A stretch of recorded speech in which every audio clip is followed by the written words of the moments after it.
Alright, so Prosperity Tower is next.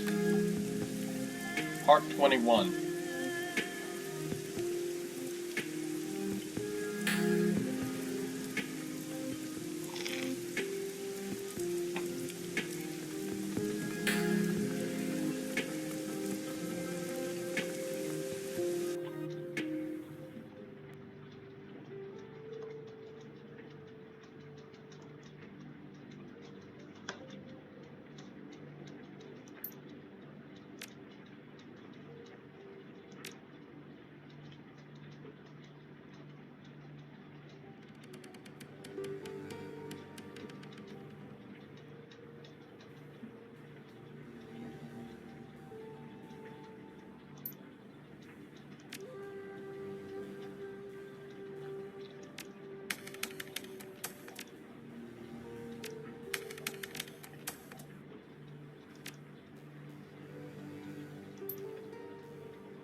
Was Raptor on that mission with us? Yes, he was.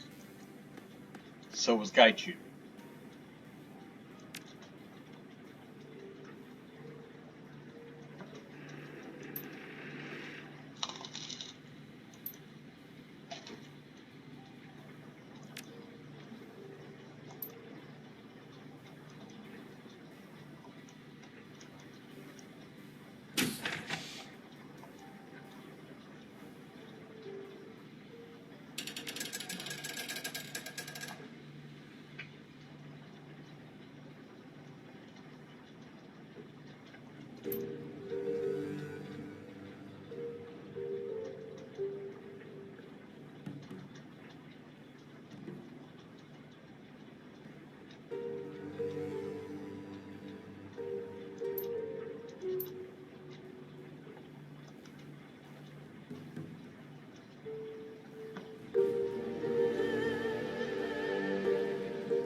Have you talked about him enough?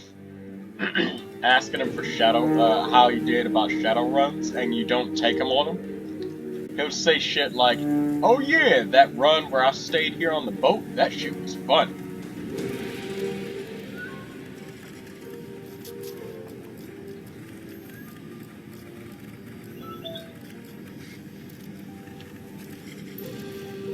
Nightjar, Gutshot, Carter.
Alright.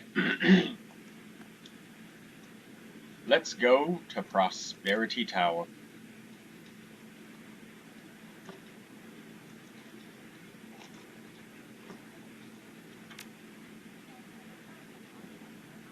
Hmm.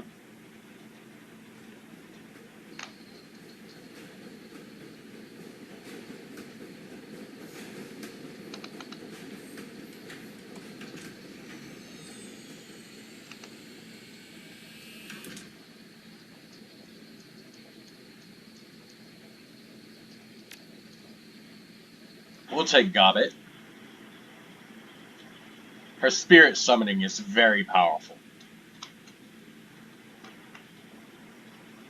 Hmm. Should we take Duncan? Or Raptor? I'm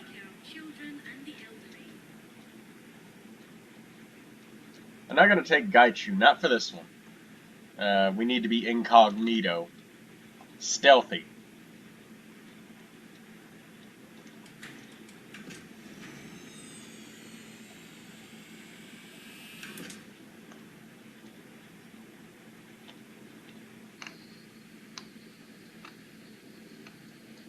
Um, hmm.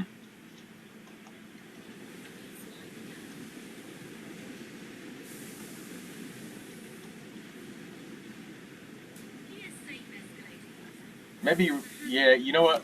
I'm gonna take Raptor.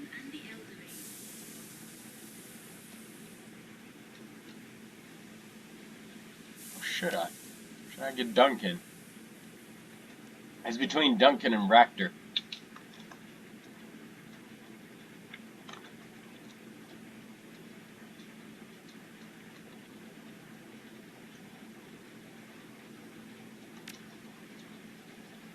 This is kind of weird how Isabel's cyber deck, because we did her loyalty mission, it's got a heavy upgrade across the board. She can carry 3 ESPs instead of 2 now. Her evasion is 3 instead of 2. Her IP increased by 75. And she got 1 additional program. The only thing the Fairlight Excalibur would do for her now is give 1 additional AP, and that's about it.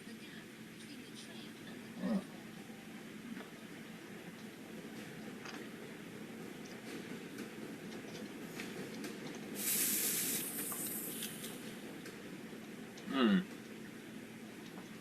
Alright, you know what? Do I have a coin?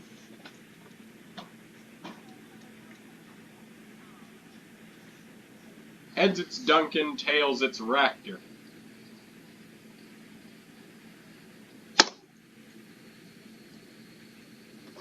It's heads.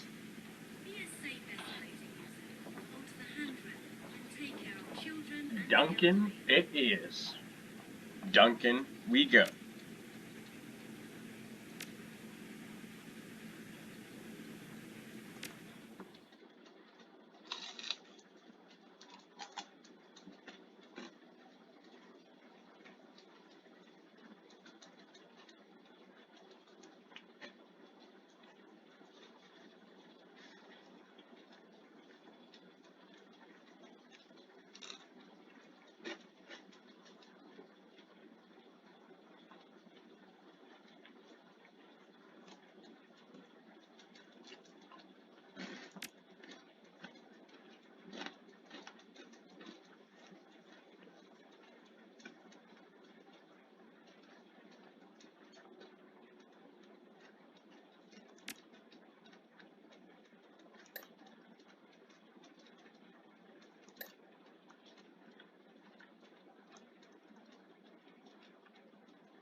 There you go, Duncan.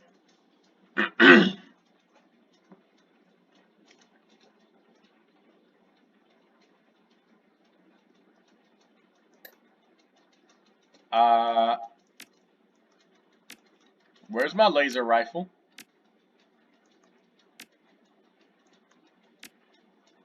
Okay, okay, never mind.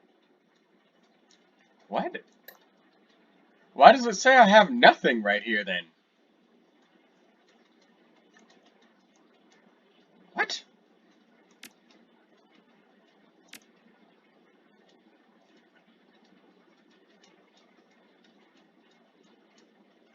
By the way, that previous episode where we went and captured the plastic face man, that was your only chance to get this Yamaha Pulsar. Man, it's incredibly strong with Duncan. It's an extreme upgrade for him. Alright, let's give this cram to Gobbet, and she has no med kits, so let's give her some, or at least one. So she has a med kit. It's possible to recover.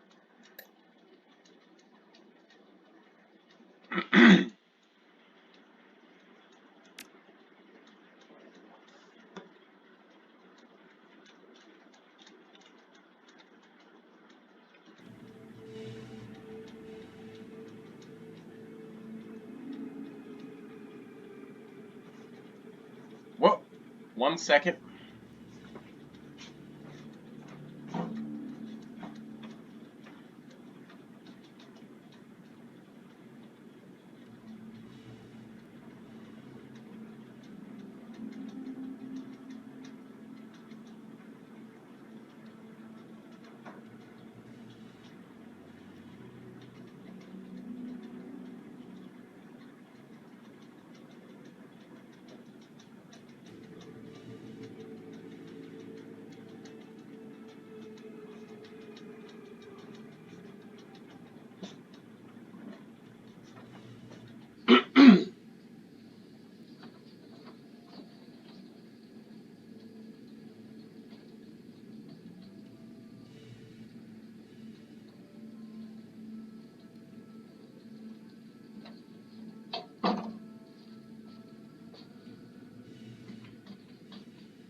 Okay.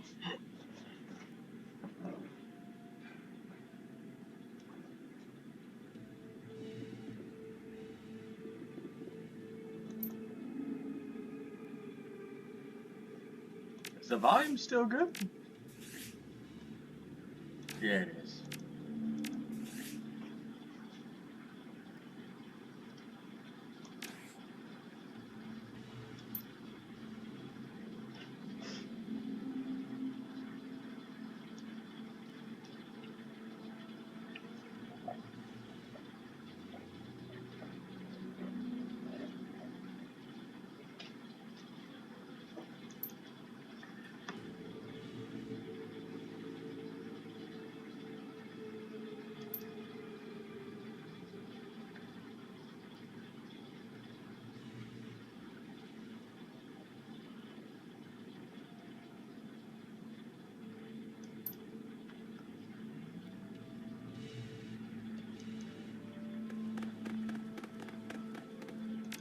I love this Mission Prosperity Tower.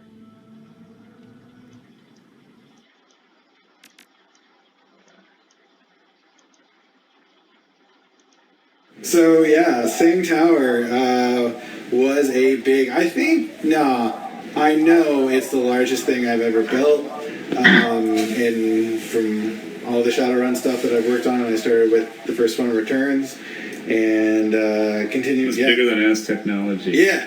Yeah, it was bigger than As Technology. As Technology sort of feels big because there's a lot of scene changes, but in terms of just like amount of content, there's way more in Same Tower, especially the Matrix stuff. Because this scene had a couple of really large goals, and it had to sort of hit them all together. And I have a bad habit / good habit of being really passionate about making stuff. And I'm like, yeah, I'm gonna do all this stuff, and then it's like, oh man, like the calendar. What did I sign up for? Yeah, you're just like, oh man. Would you say you're your own worst enemy? Well, a bit. When I comes to that. Was that a loaded question? Well, yeah, that was a loaded question. Let's go to therapy, guys. Yeah, let's all. So that are Skeletor is his worst enemy. You never can tell. More accurate than Mitch is your worst enemy. I don't know. I mean, he's up there, yeah. In the pantheon.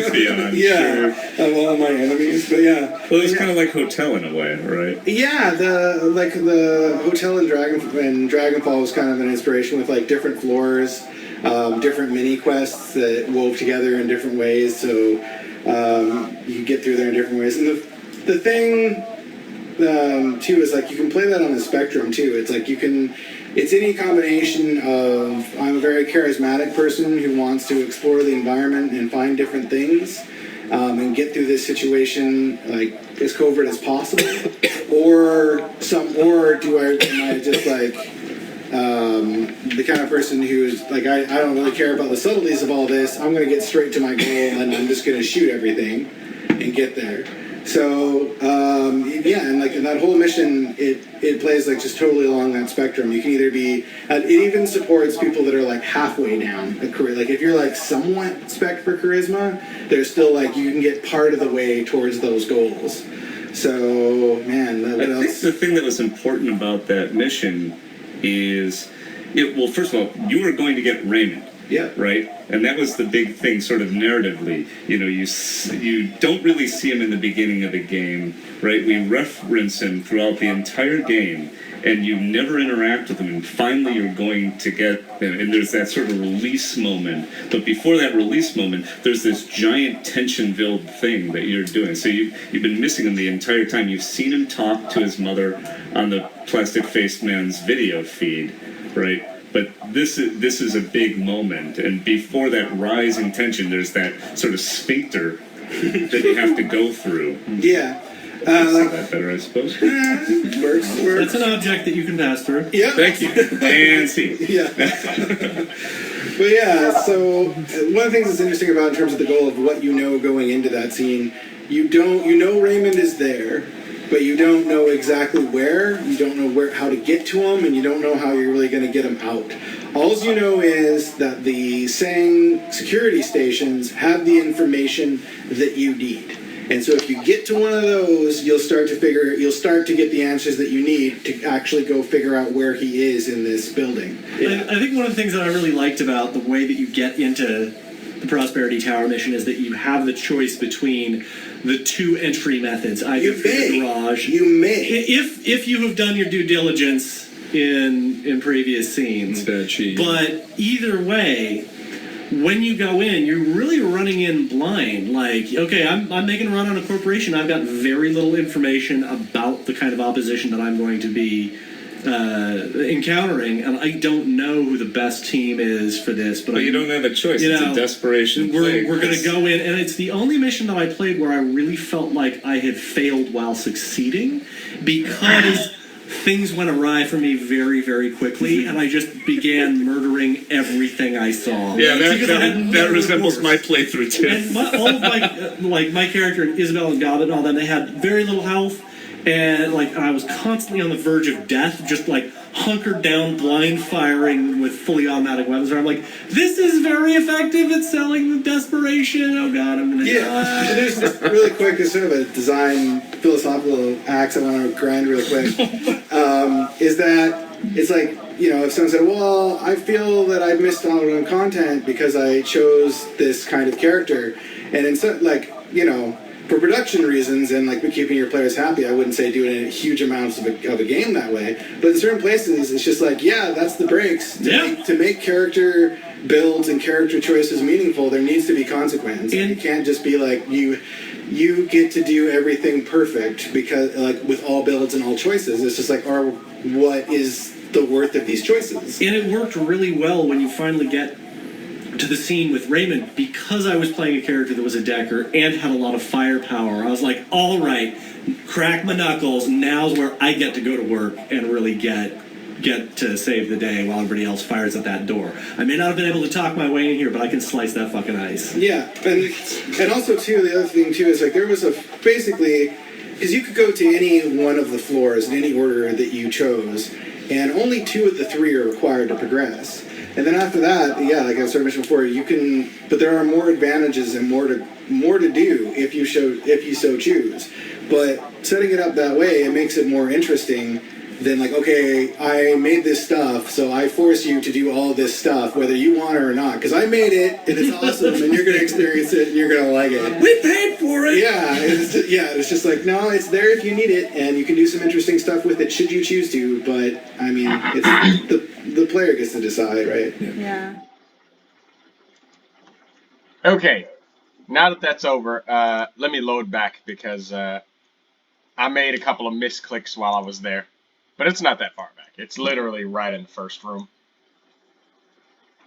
The autosave kicked in, so.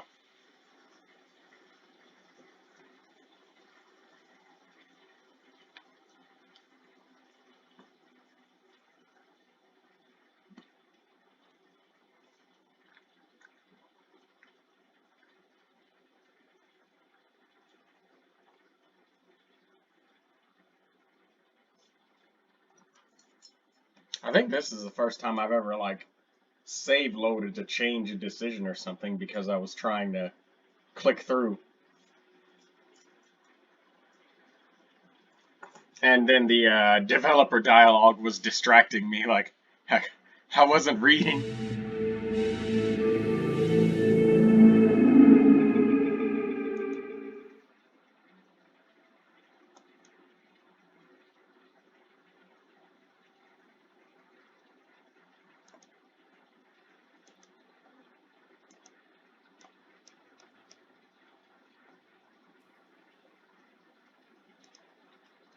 Okay.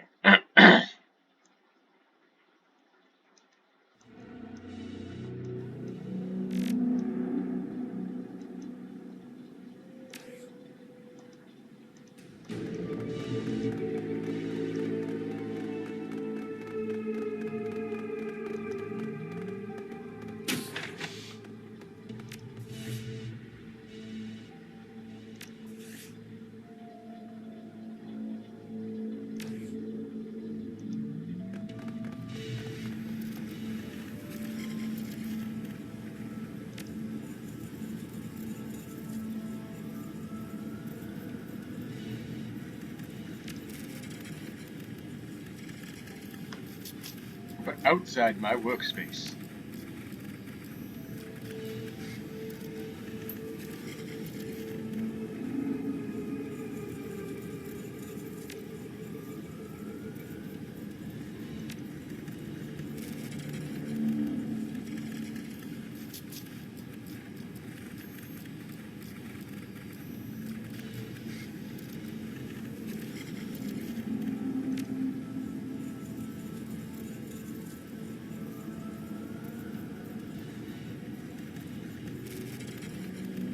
A minor adjustment I made to the sound wave feature refines the oscillation signal.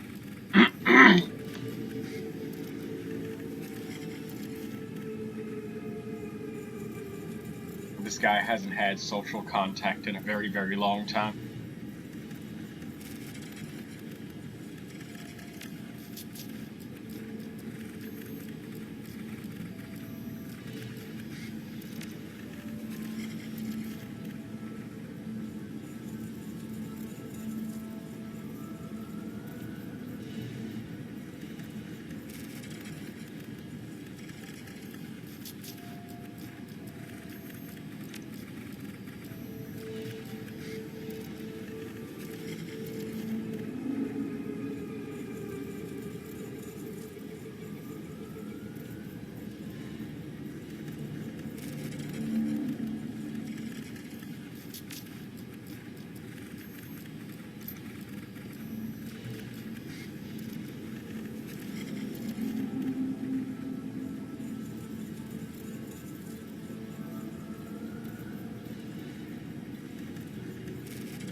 I want to bother him again.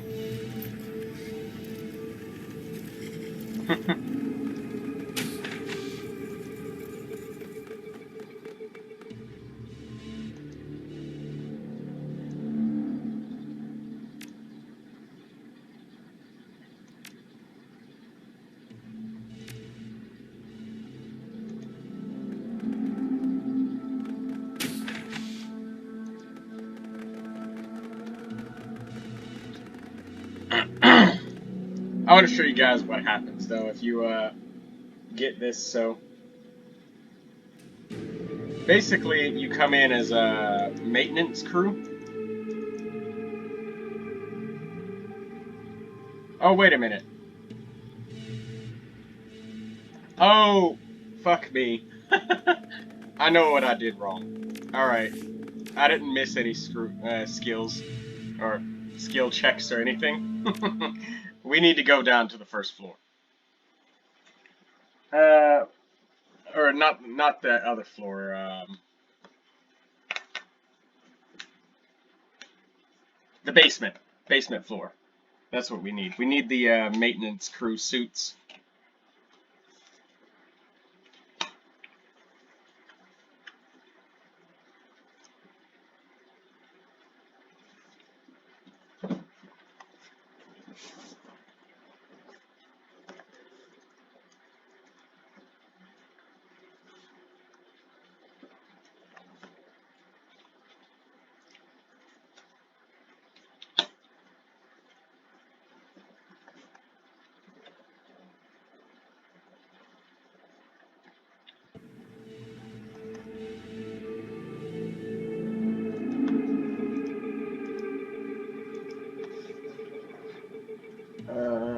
Sub-basement. There we go.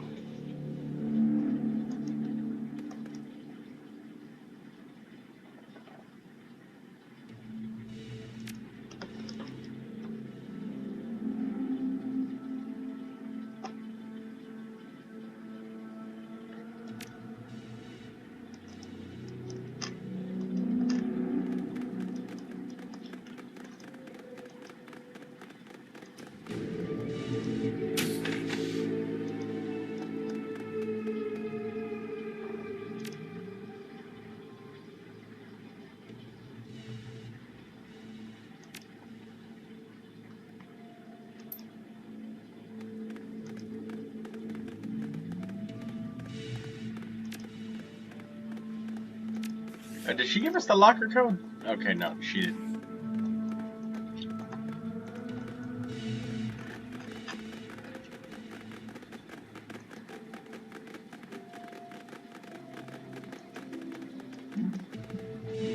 Excuse me.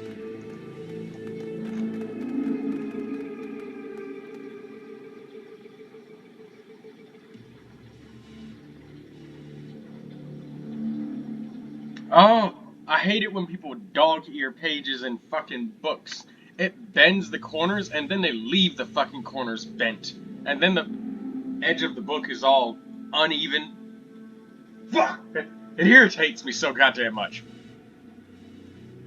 When you rent those books from college or you're using somebody else's book at school or some shit like that, and the edges are all ruffled and torn and bent and shit. Ah!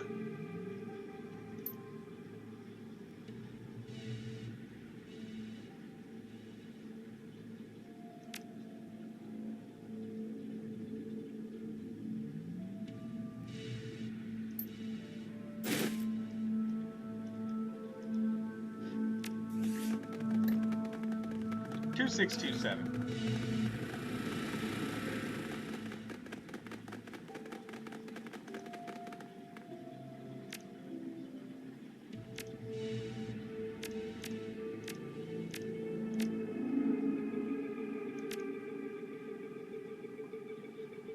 There we go.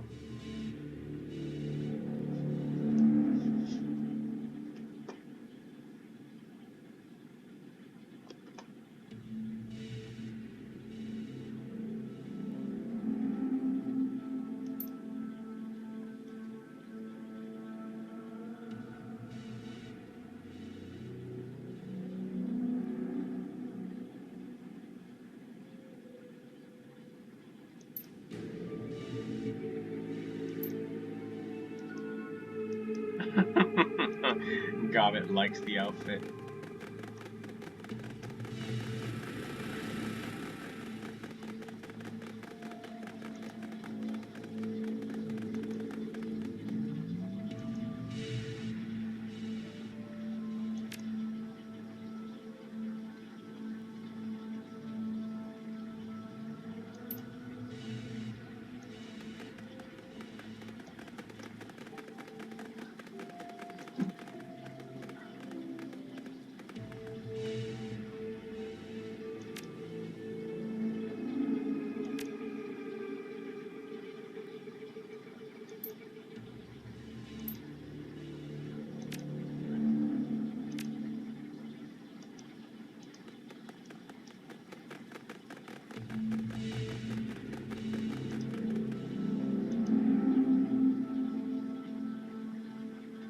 Great, did I mention the terminal had another maintenance request on it?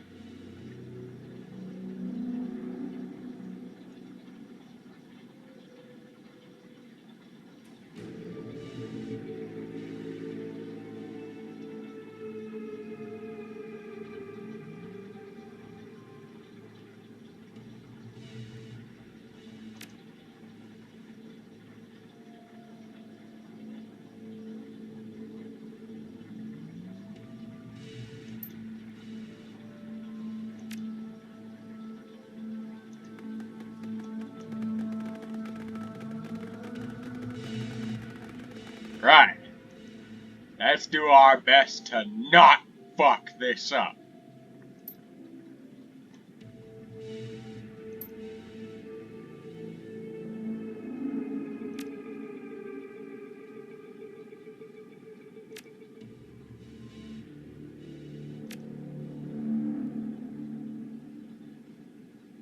Oops.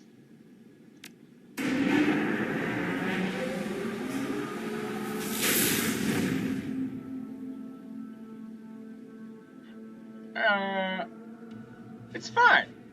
Everything is fine.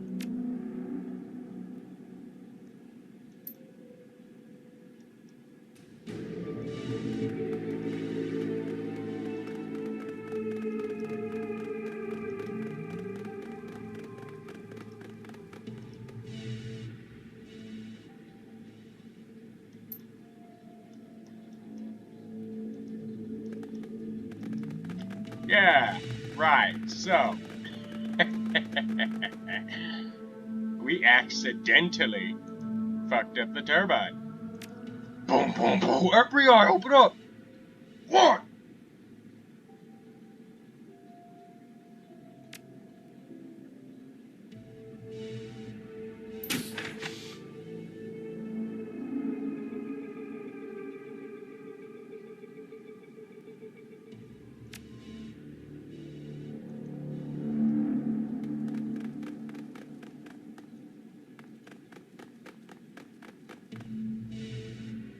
Isabel, get in there. Take that exploder ESP with you and move it.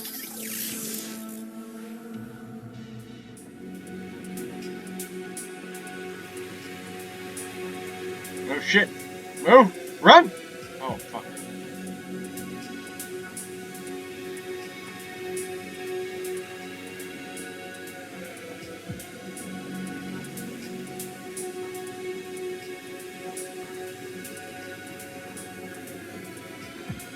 Oh boy, if that doesn't look like there's fucking money in there! We need that money!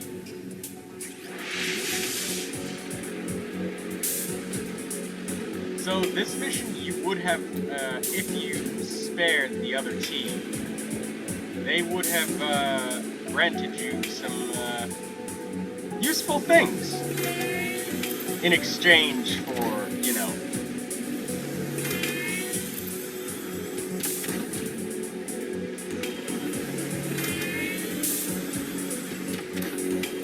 letting them have the laser thing. That meant, though, I would have had to use more money on a laser weapon for myself. But, you know, we can't always spare the funds. It's hard nowadays, you know?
They got that Chinese security.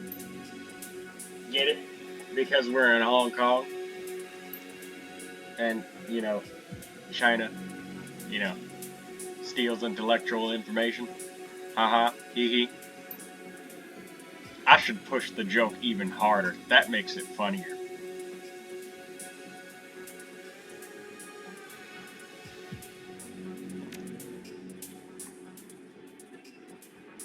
$4,990.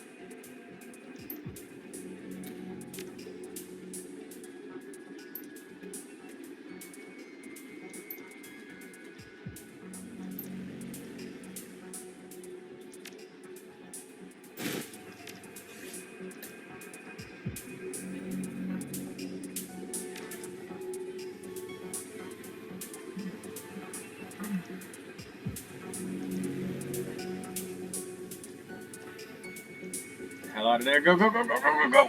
Yes. Alright, I hope this other area is not a waste of time. We need to find another Matrix jack point. Also, what the fuck is that? Whatever it is, kill it. Kill it with fire.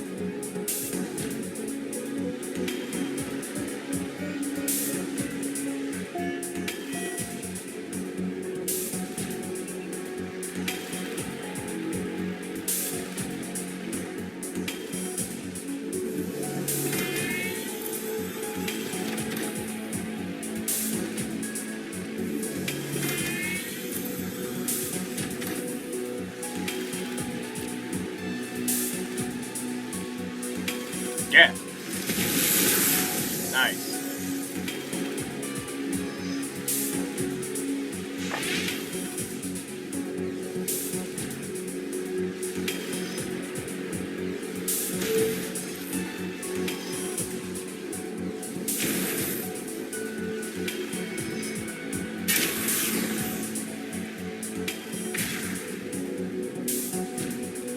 Oh, Isobel took some fucking damage from that.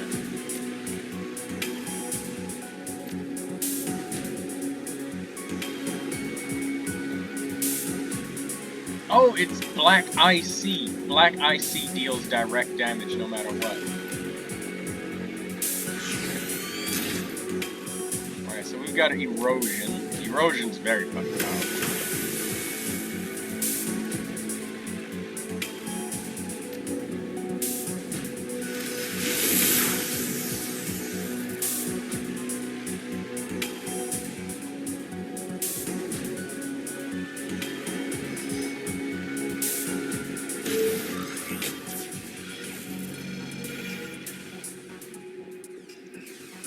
Security network node D3.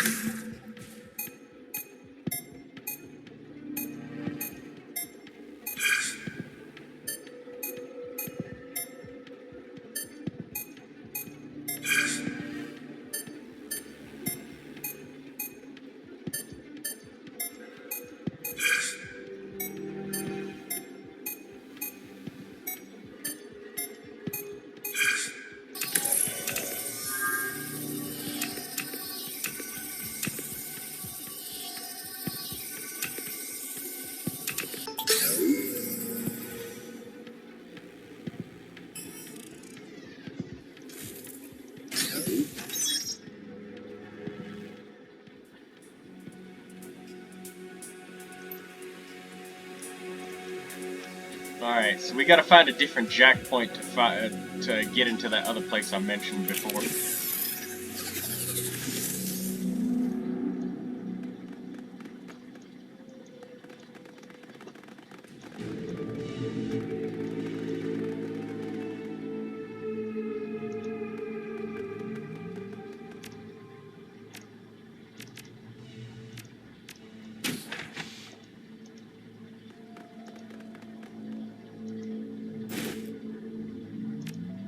Nice. I'll take that.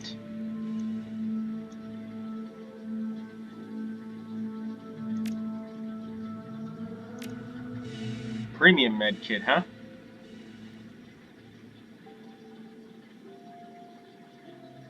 Should probably give that to Gobbit, but we'll hand Isobel this grenade and take this premium med kit for us. No. We'll give the premium med kit to Duncan.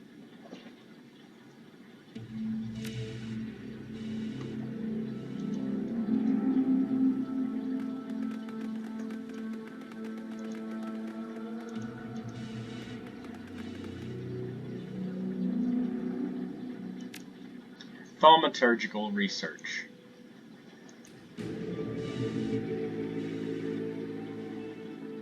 And you can see the charisma requirement is lower than when we originally left. It was 7 before, but now it's only 6.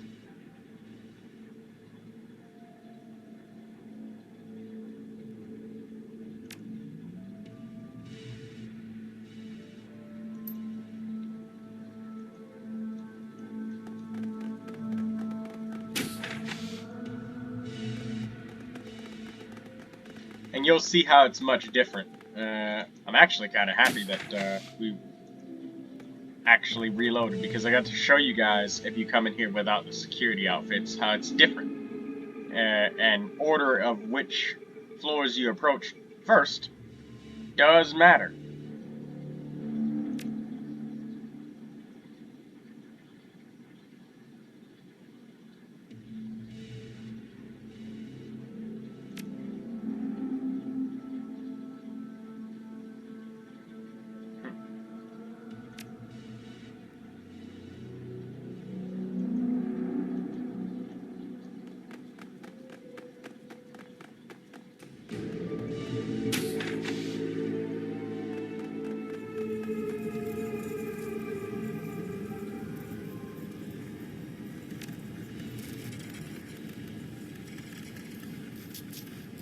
So now we're like, alright, so we're gonna give you some upgrades to your shop, huh? So this requires only the same skill checks.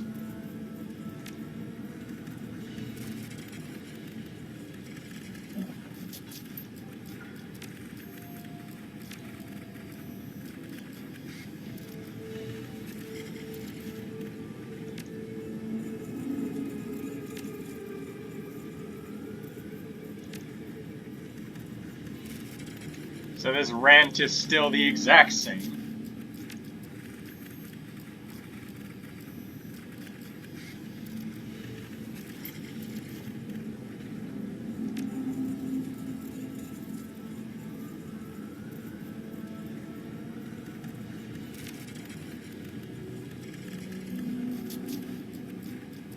See, before it was afraid I can't do that. That was your only option. But now that you have the maintenance outfits on, you can promise window.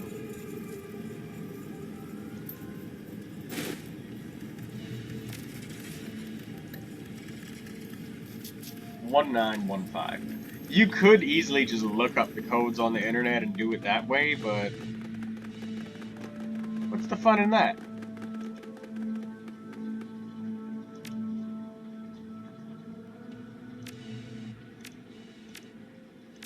I guess the fun in that is if you wanted to do it covertly, but you didn't upgrade enough skills in the right areas.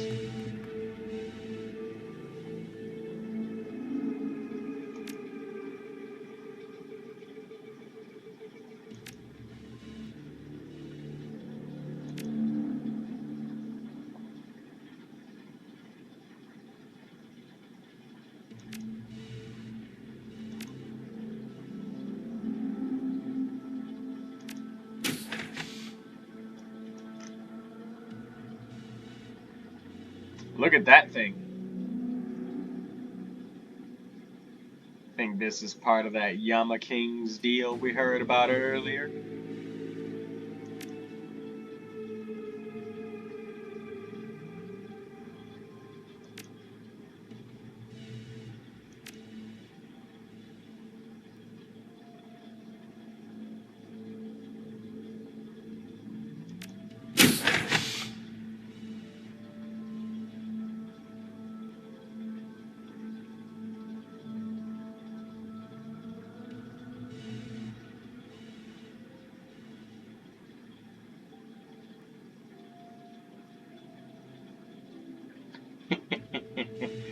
Let's send it into the angry lady's office.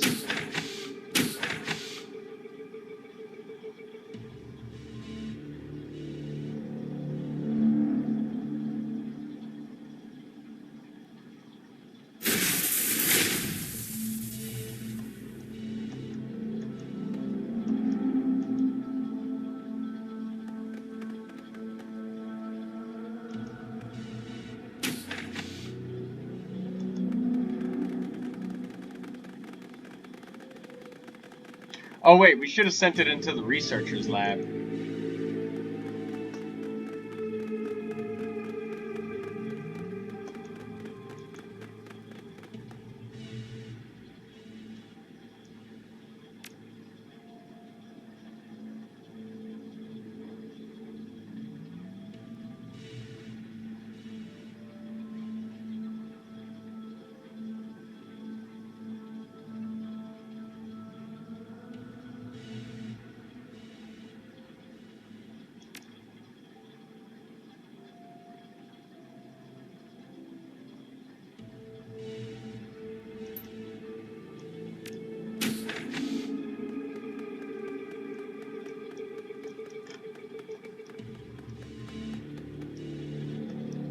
Alright, she's out of here, so let's loot the place.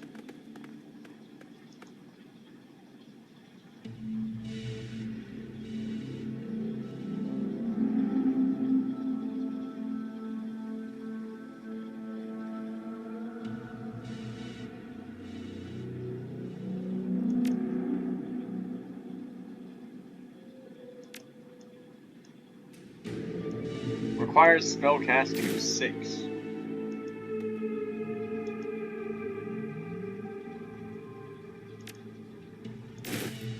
Some valuable magic. Alright, Isabel, jack in. Take that exploder ESP. And go!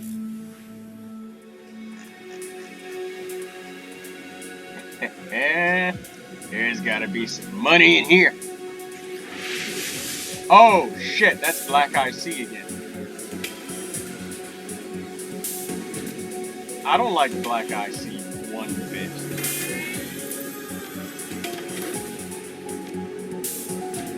Alright, let's boost that sniffer accuracy.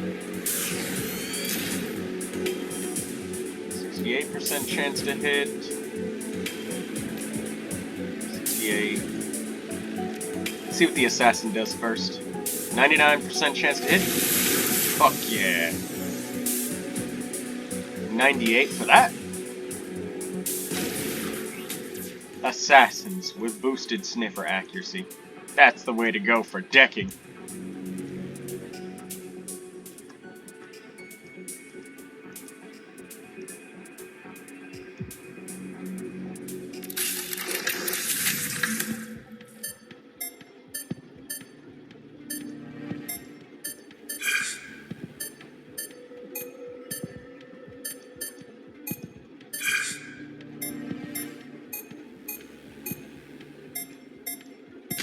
Shit, I misclicked.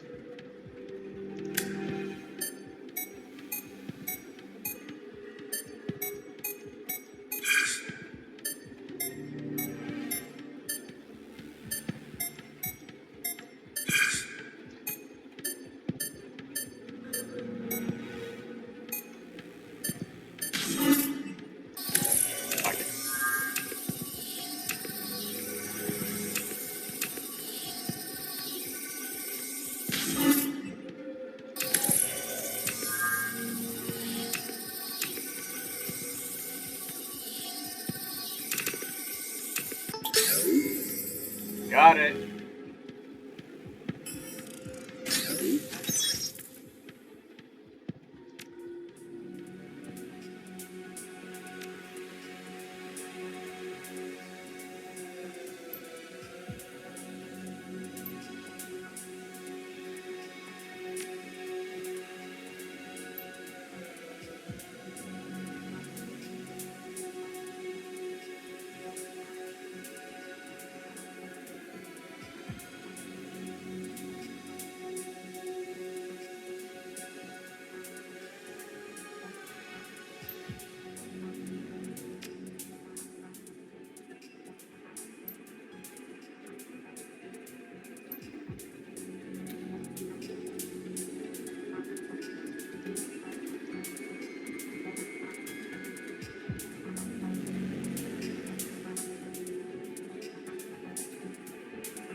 Oh, I was waiting for it to give me the prompt.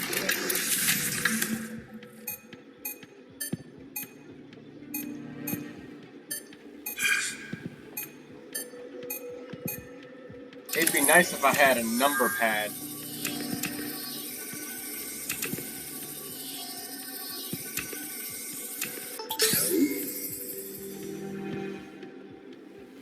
To be able to teleport, or I'm sorry, to be able to click faster, and I'd have more time. There is a hardware advantage with that in this game, but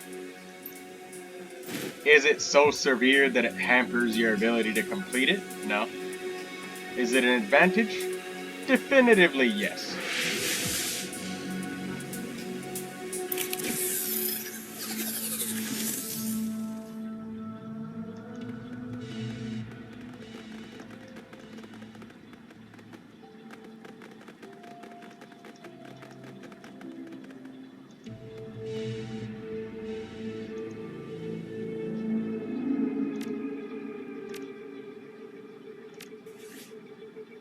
Alright.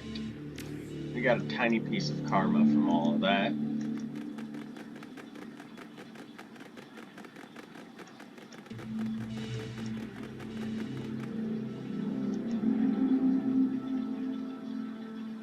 Sales and acquisitions. Now, we're going to come back to thaumaturgical research.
I think that we just got a new subscriber, but it's not telling me what the name is. I'm not sure. Well, I'll figure out and I'll mention you in the next video.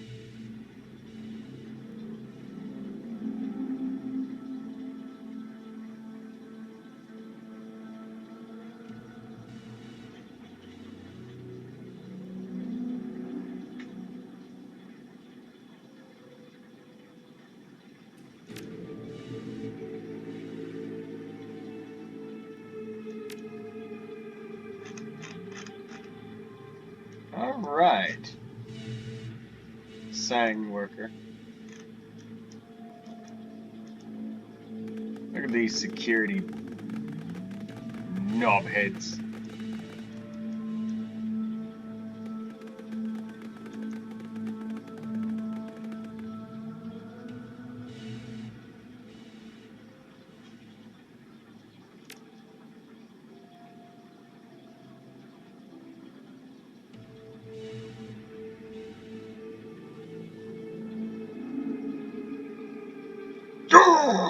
to just fucking muscle her out. Or very serious issue.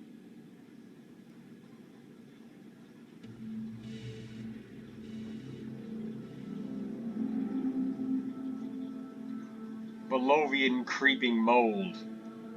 Building's been struggling with it since 51.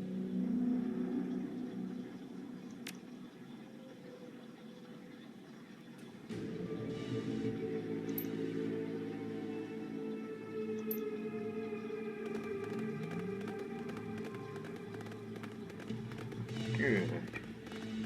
Good. Wait until they all exit. Exit, you fools. Isabel's still got a little bit of dump shock from the wounds.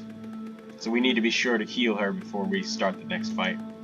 Or have Gobbet cast a spell first thing. Also, can you guys move the fuck out of the way, please? Thank you.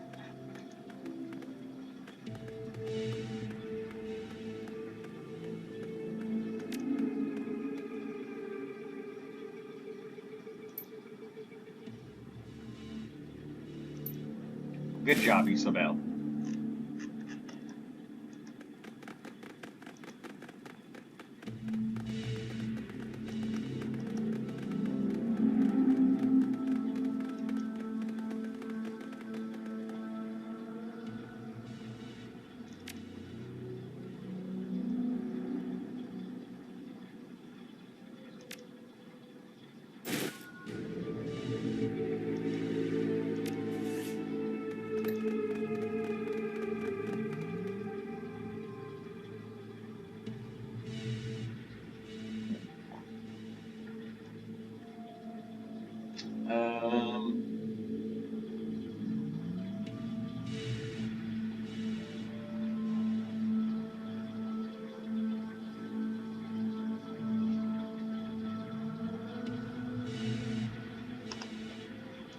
What? Oh, it's a card reader.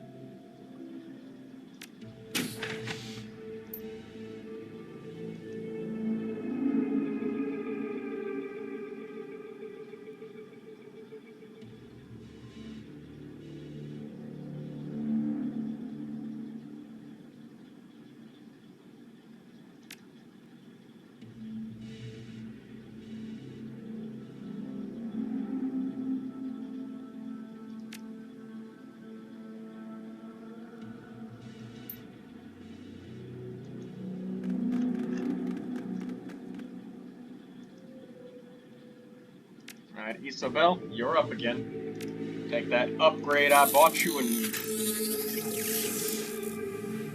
Let's get it. Let's rock with it. Don't break your spleen with it. Oh, shit!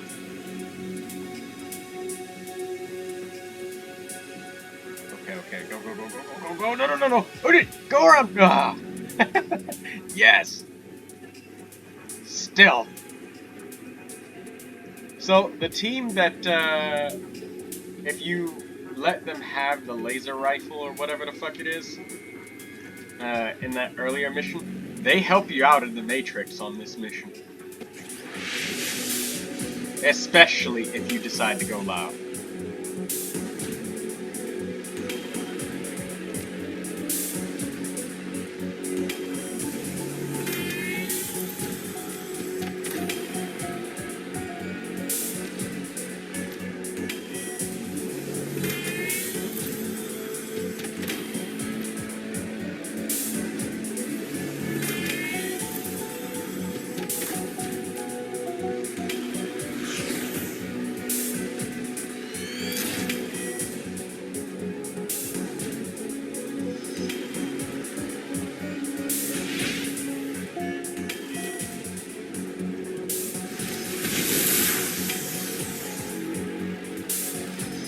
Got white IC here, so.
So it'd be like bang, bang, bang, bang. Really fast with a number pad.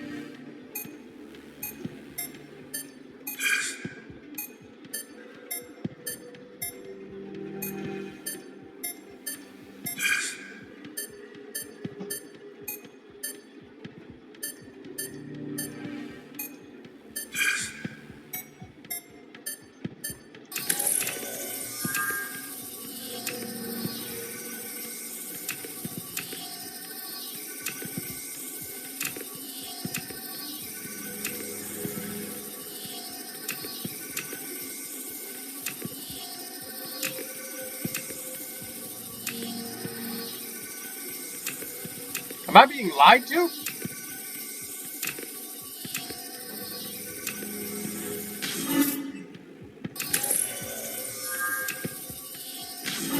Shit.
Is this the same conversation?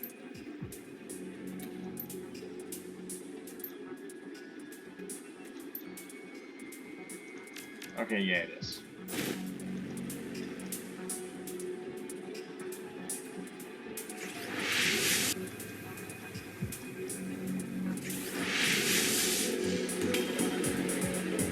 Is that it?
He just completely ignores every other enemy? Okay.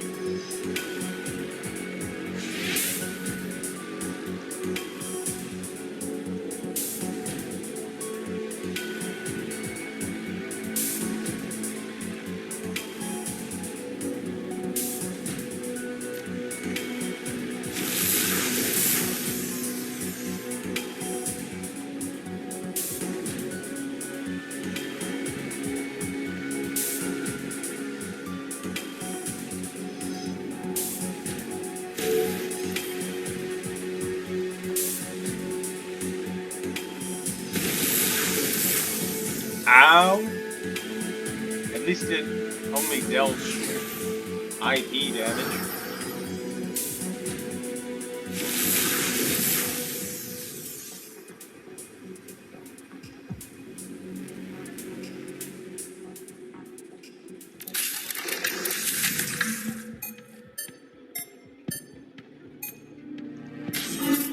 Ah, the FPS drop got me.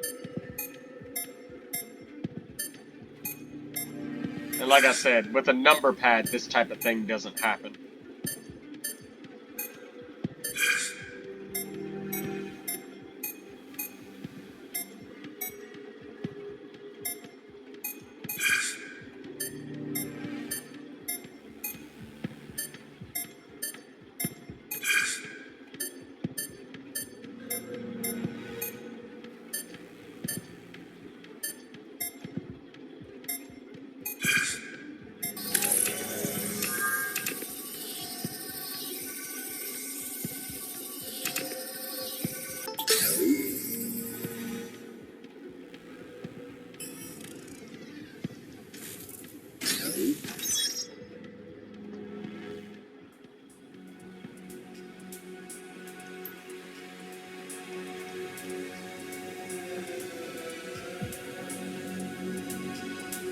Alright, let's jack out.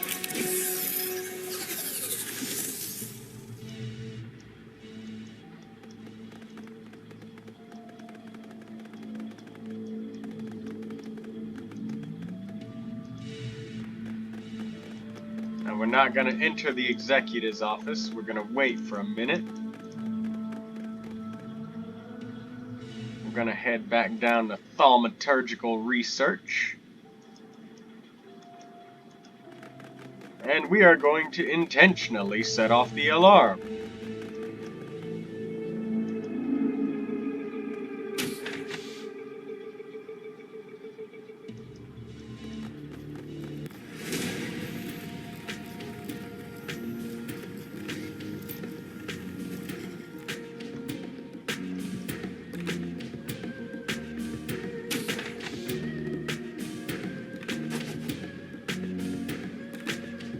Ha! Duncan, my boy. Duncan, my boy! Toss the grenades right back at those fuckers. We need an upgrade like this in XCOM, right? Holy shit, that dude fucking ran.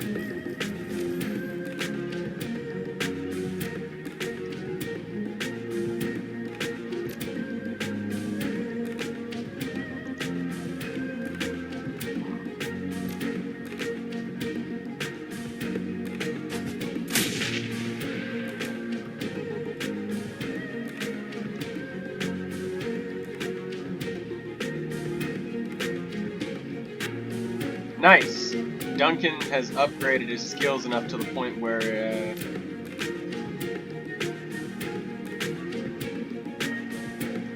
he doesn't need to. Ah, there we go. Got it.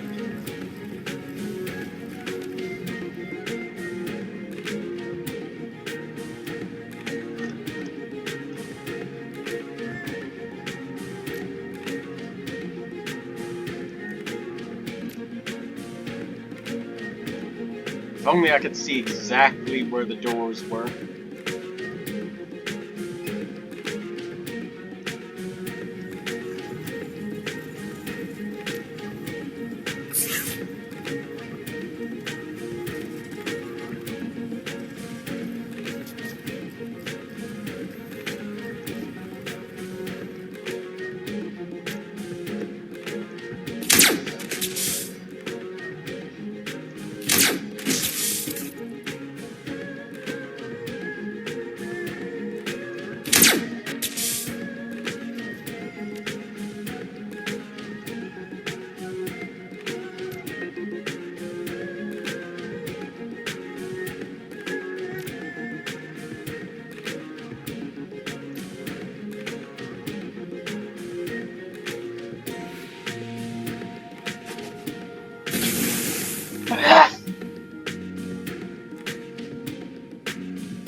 take Isabel's turn, but she's not gonna have it for this turn. But because she's standing on the tile, she won't need to do another move.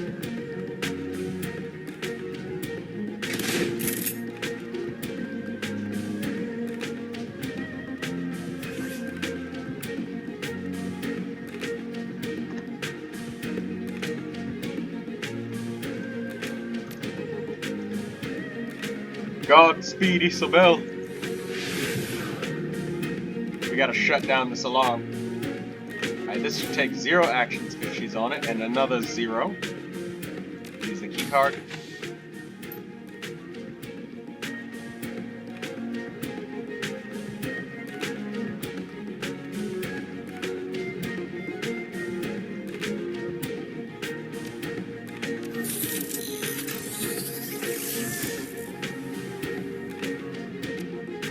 Put him down, Duncan.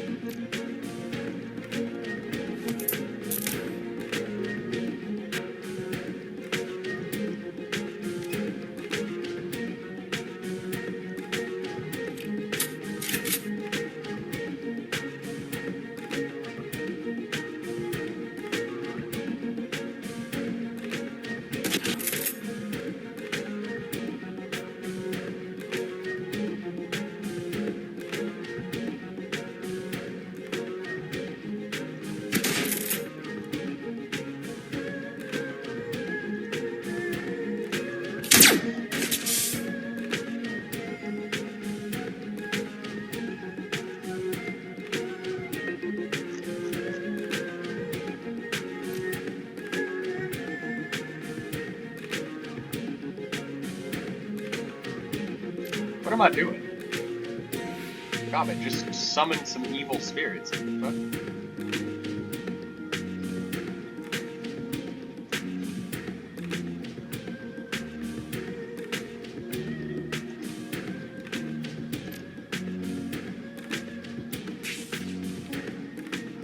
Damn, he missed with a taser.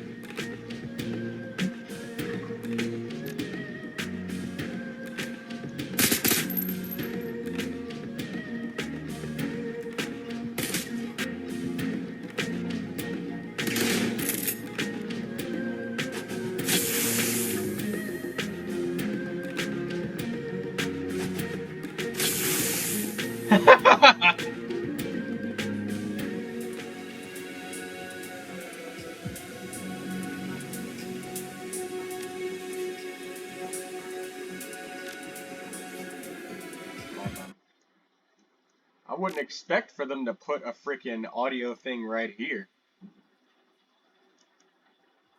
Remember that first piece of concept that we did for the, and by we I mean you, did for the Matrix? I did a concept with this giant orb in the background, and there were these two dragons guarding a gate that was like a virtual pagoda, and then there was a whole bunch of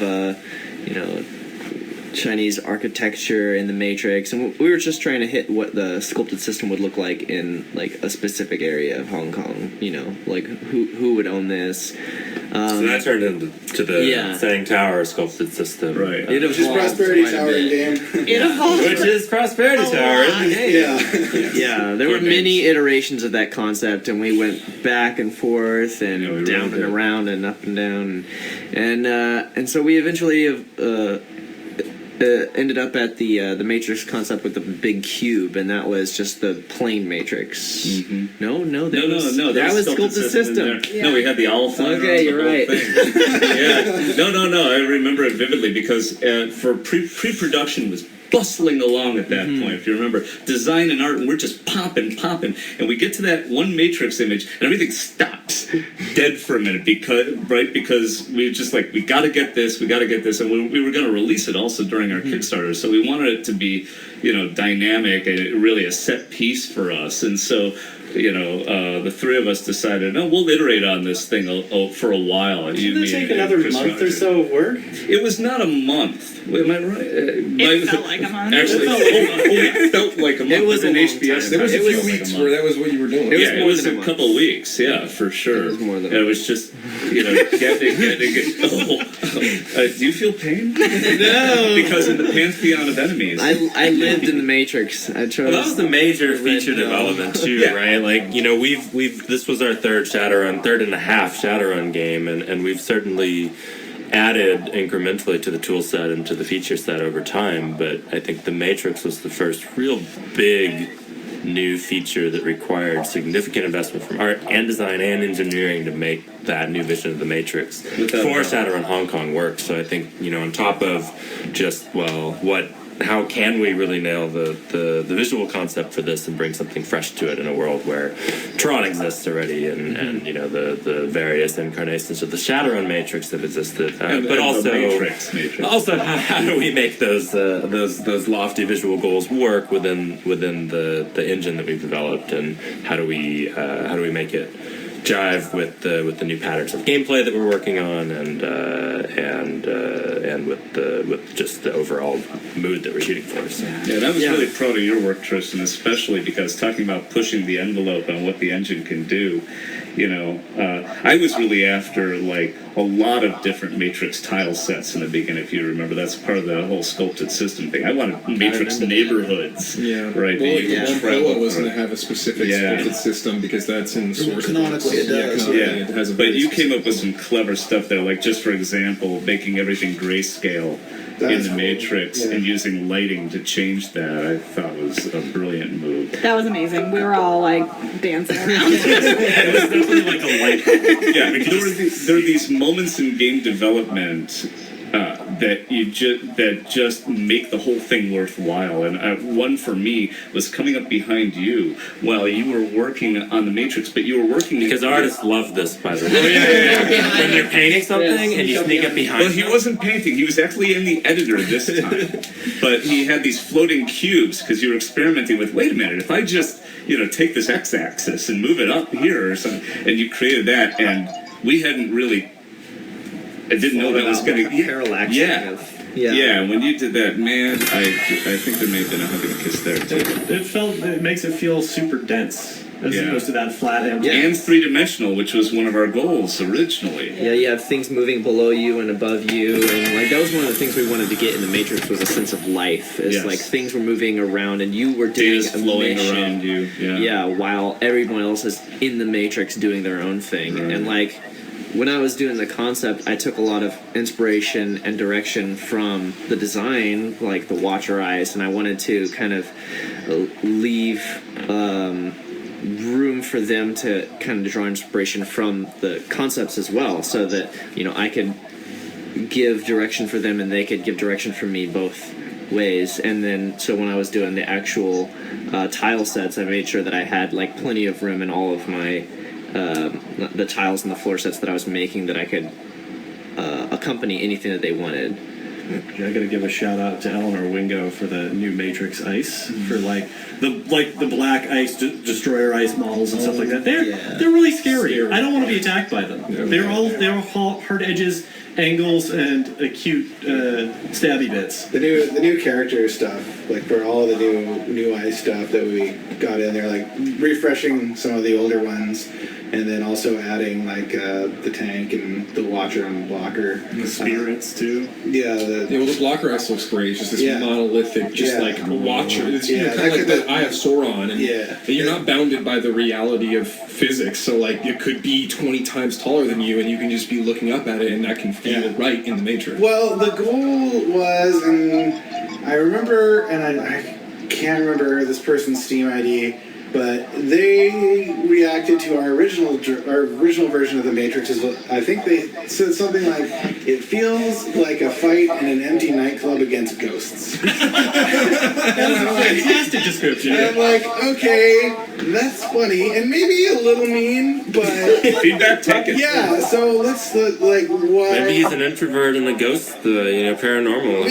Maybe, but like even the snarkiest of snark, for the most part, has like someone's reacting to something, and it's just like, and that particularly stuck in my brain, kind of because it was funny too. But the thing was like basically the beef was while this is a thing that you do in the game, this doesn't really feel like I'm getting into a computer system, is the thing. So it's like, okay, what we want to add is that you're like an aspect of infiltration and like and actually like hacking some stuff rather than just like what it was, which was a reskinned combat dungeon with a timer, which is what it was before. We did some fun stuff with like, you know, stuff happening in the real world and time duress under that. We did some fun stuff with it. It was one of the things with the Watcher Ice where we set it up, so basically it's a timing puzzle essentially, is how they're all set up. But one of the things that which was of course very obvious to us because we made all the content, but wasn't clear to some people was that because they had real-time input, they thought it was like a Twitch-based challenge to actually like react fast enough with the mouse to get their person through there. And it's like, well, there is an aspect to the avatar's speed. It is basically a timing puzzle. Like yeah, it's like the original Splinter Cell. It wasn't about running. It was about staying in the spot until the Watchers moved. Yeah. Then move to that spot. Yeah, and that's and the way. Choose your spot. Yeah, and choose your spot as safety, and that was the idea, and that's what we did. But didn't quite communicate very like as clearly as I would have liked. But most people seem to have a pretty good time with it. The other big ad was the Blocker Eyes hack puzzle, which was a monstrous UI challenge. I learned a lot about UI documentation, which is it helps if you have pictures. Yes. And like I had never done a feature like that before, and I called up a buddy who had worked at EA for years, and I was like, dude, I'm having this horrible problem with this documentation. He's just like, well, are you using like state flow diagrams? I'm like, okay, I'm writing this down, go ahead. And then I totally was swimming upstream on that, but we figured it all out, and luckily I had Eric and New Island and Garrett and Engineering Land to go through that and make that happen.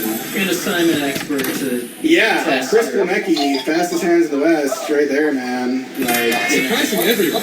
Yeah, surprising the guy because he could use the numpad to help do that. And Chris is his producer, so he spends a lot of time with numbers. So and he's a musician. I chalk up to the guitar. The guitar, yeah. No, that all adds up to freak to me. Just a beast. And the last thing to me, right? Other than getting all that UI interesting stuff together, the last 2 points on that. One was what was interesting about it is seeing repetitions in the pattern was the thing that was actual difficulty. The length of the solution you were going for had very little impact. It was how many like solutions am I choosing from? Yes. So Garrett did some pretty amazing stuff with engineering, so I had direct control over all that stuff. It was very cool.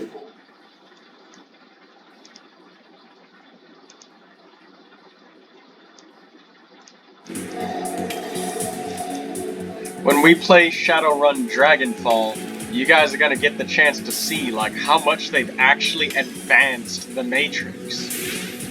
Like, yeah, it was literally a reskinned combat dungeon before, but now it's like it's very different. Also, ouch. And yay, the cover helped.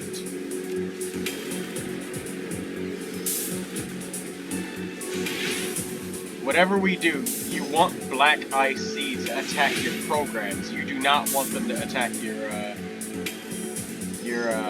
Decker. Because they deal straight up HP damage. They don't... That's why Issa, just one hit was a wound of like fucking 25 or 16. They hit hard as fuck. And as you guys have noticed, that wound has not healed yet.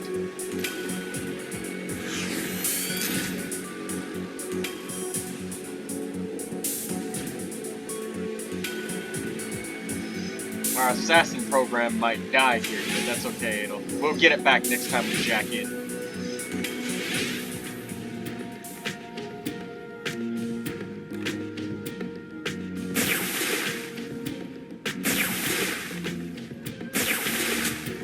There we go. Got him. All right.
something amuses me greatly about seeing these enemies just get clobbered.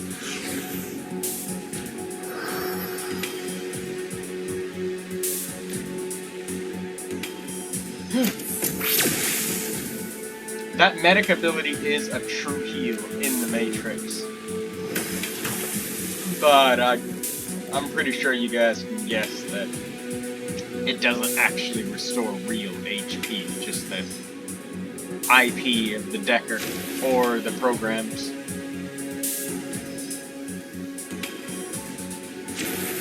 If you go the wrong way while the alarm is going off, yeah, there's nothing you can do about that. Ow.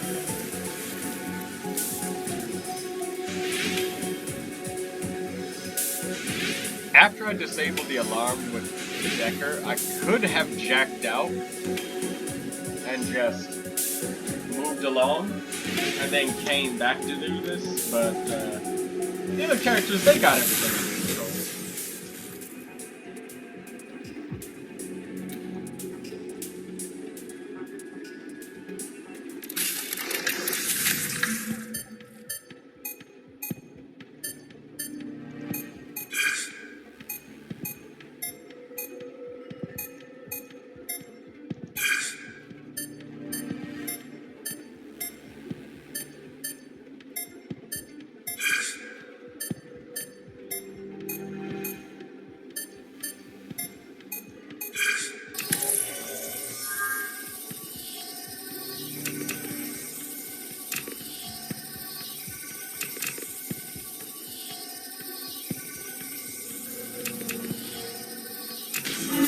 Shit. Wasn't paying attention.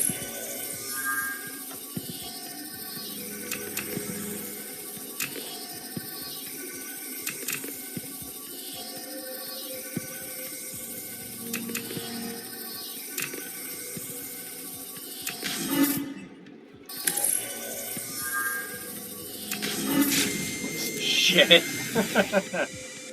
You know what? I'm just gonna force it.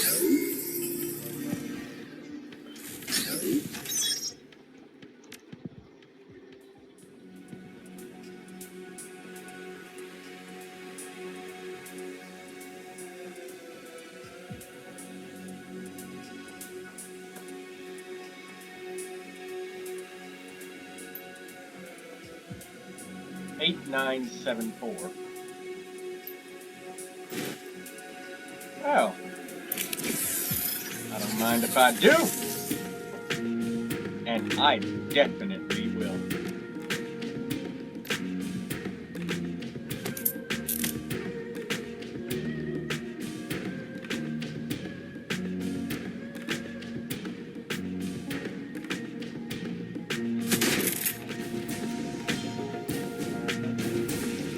Duncan is so fucking deadly. He's taken down 3 enemies by himself, and he could have taken down more if we were more aggressive with him. There were some misplays about not shooting enemies, but you know.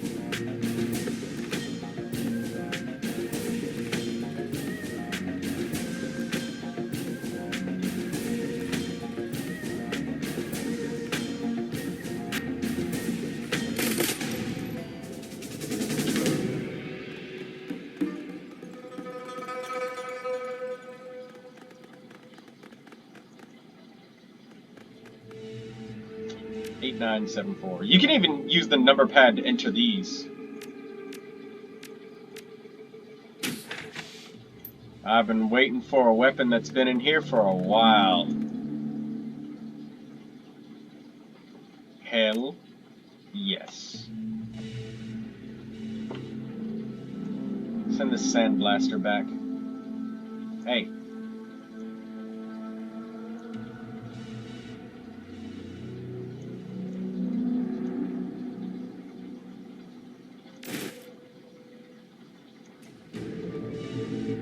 Oh, hell yes.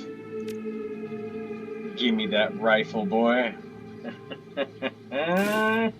We are gonna fucking shoot some shit up with this. We got grenades. Let's give that to our Dunkin' Donut boy.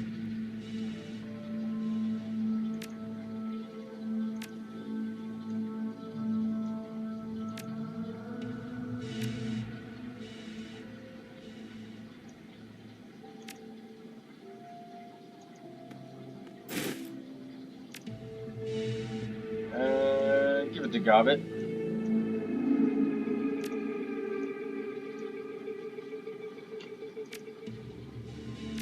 More? Gobbet.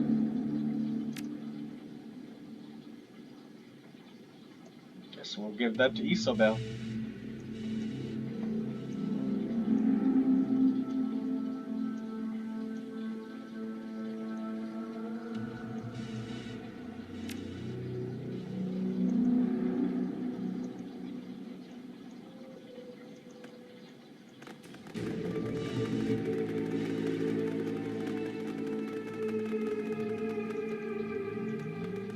Alright, we successfully shut off the alarm down here, and we have a very powerful assault rifle. So now it's time to go back up to sales and acquisition. And we've got a score to settle with somebody in here. Or, actually, we've got a score to settle with a lot of people in here. Hey there, asshole.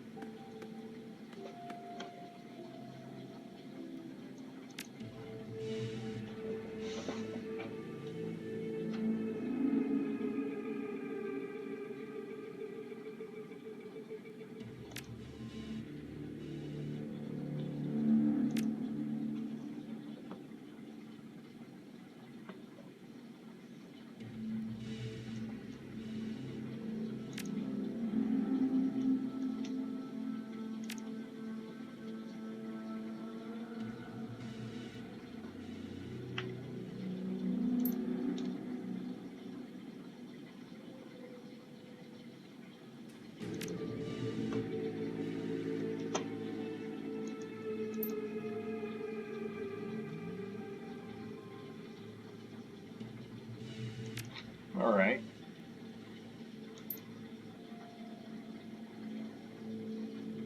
Yeah.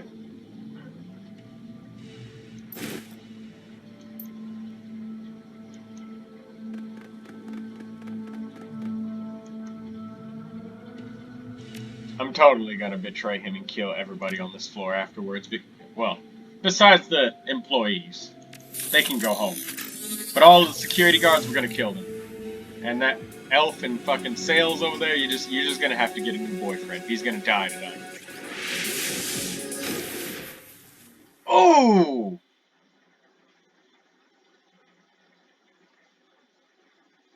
Fucking black IC. That one went right to my goddamn face.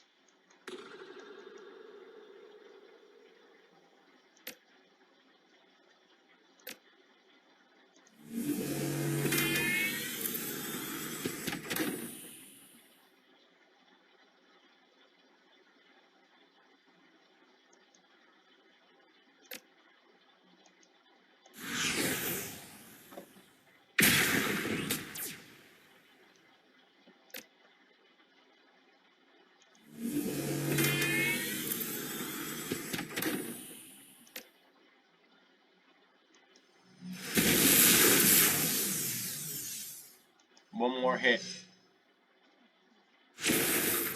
Nice. Exploder plus assassin. High damage is fine. You could also just go for like triple exploder IPs, and that's a really good way to XCOM your way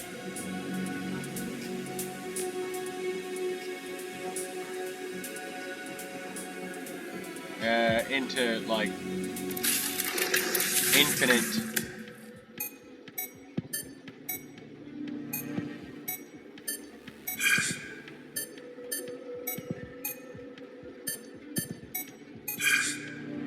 guaranteed damage.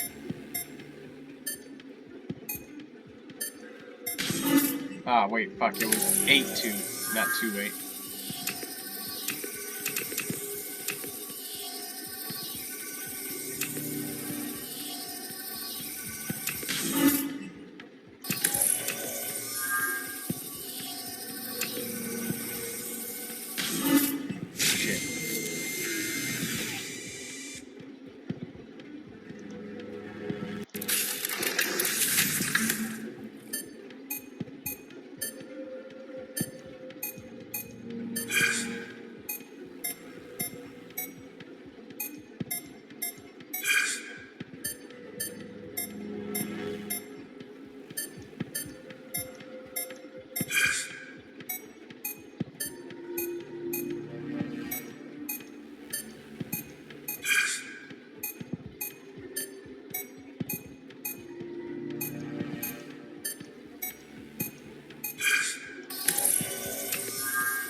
950 million yuan. And they just skimmed off 35% of that fucking money. You corporate pieces of shit. I'm gonna enjoy killing every single one of these motherfuckers. Except for the workers. They can go home. But security, you're gonna die tonight.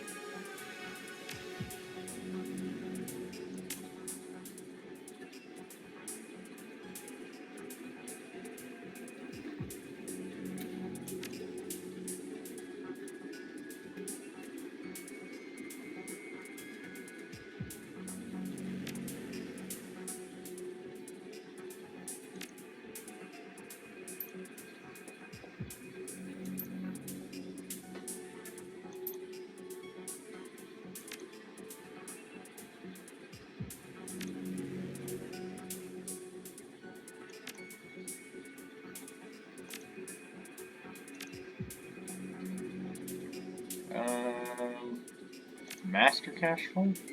Okay, yeah, no. Close those files. Scan that shit. Nope.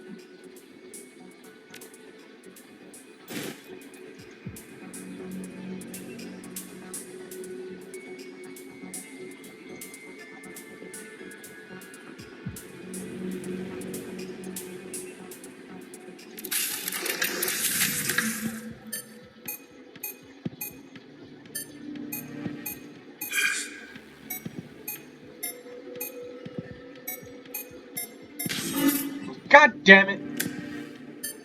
I misclicked.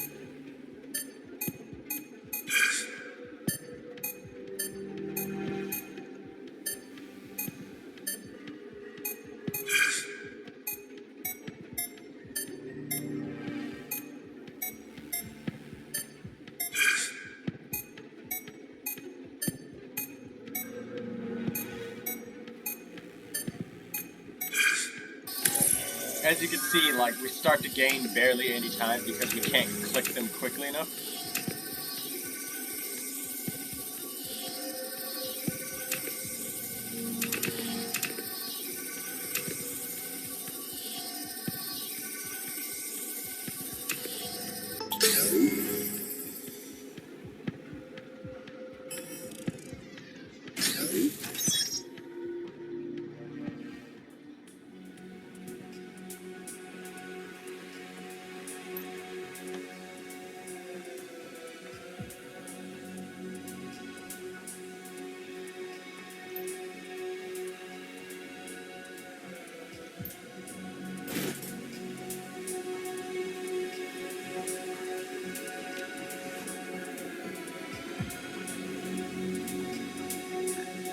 Repair the turbine? No! We are the knights who say "Nee."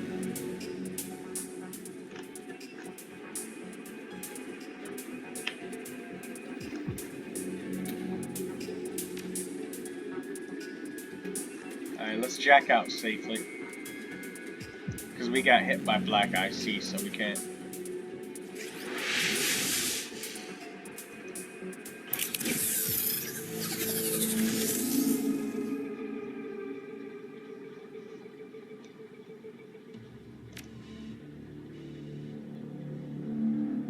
Listen here, you little shit. We made a deal, runner or no. I expect you to keep your word, and if you refuse...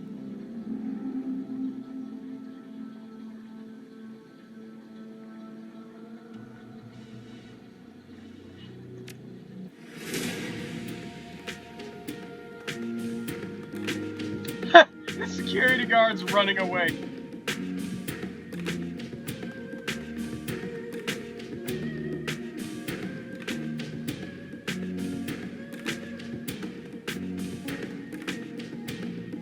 The neutral turn is the civilians running the fuck away.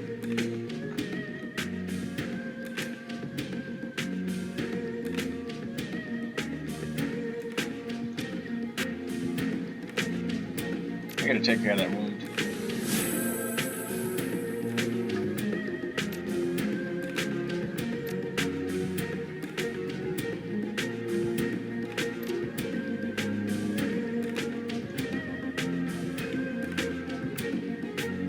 Wow, that's really good light cover. I think I'll move right there. Literally cover from all directions.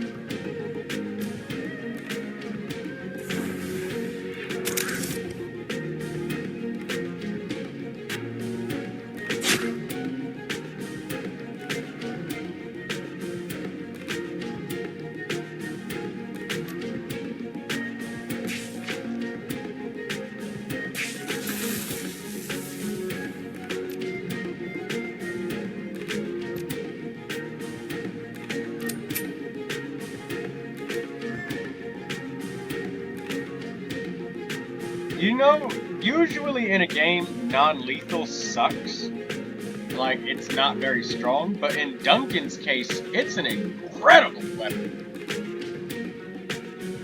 Also, this is the AUG. So, whenever we fire an enemy, they get tagged with a tracking dart, which increases the accuracy of every subsequent shot, and that accuracy stacks. So, when we go full auto on somebody's ugly-ass face, with boosted actions per turn to be able to go full auto twice, we track the ever-loving shit out of them, and then, you know, get a massive accuracy bonus and they die. Next.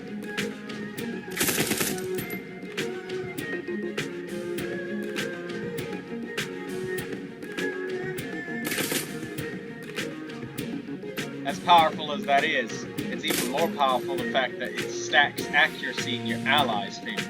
So, yeah, it's a powerful weapon on its own, but it's in its prime when you have other people assisting.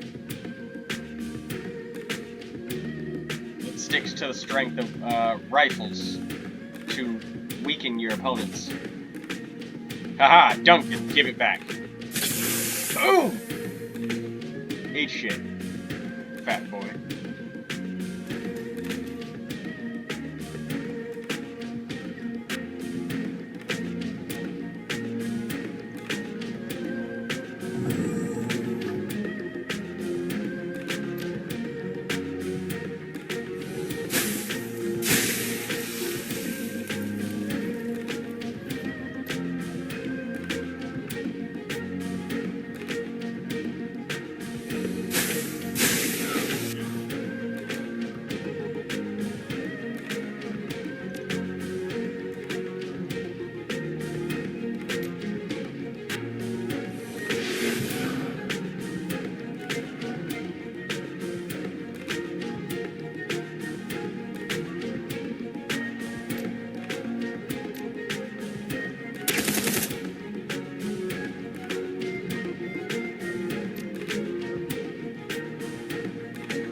Go ahead, bring that fucking demon up in here. Watch what happens.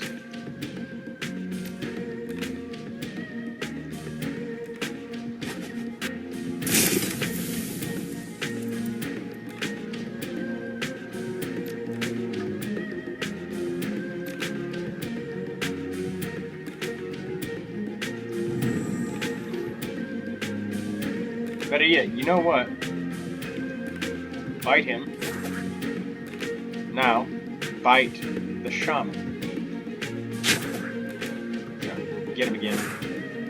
Come on, crit him. There we go.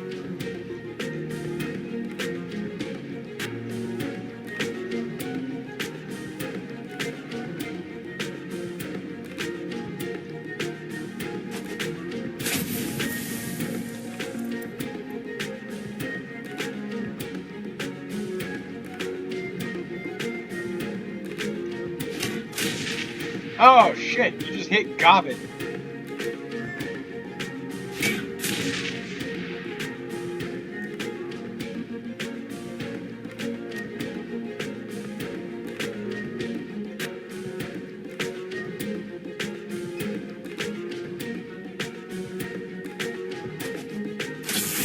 I have no idea how he managed to throw it in that direction like that, but he did.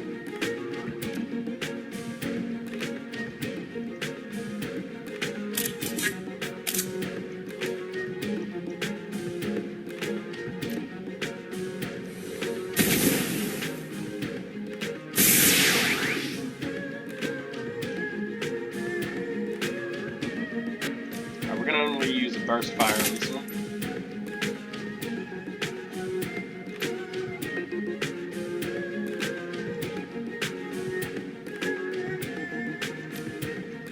How is he shooting through the wall like that? I don't understand.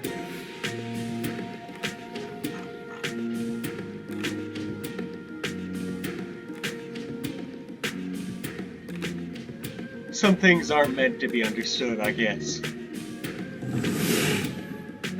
Shit.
I don't know why it still says alarm window right there, but it does.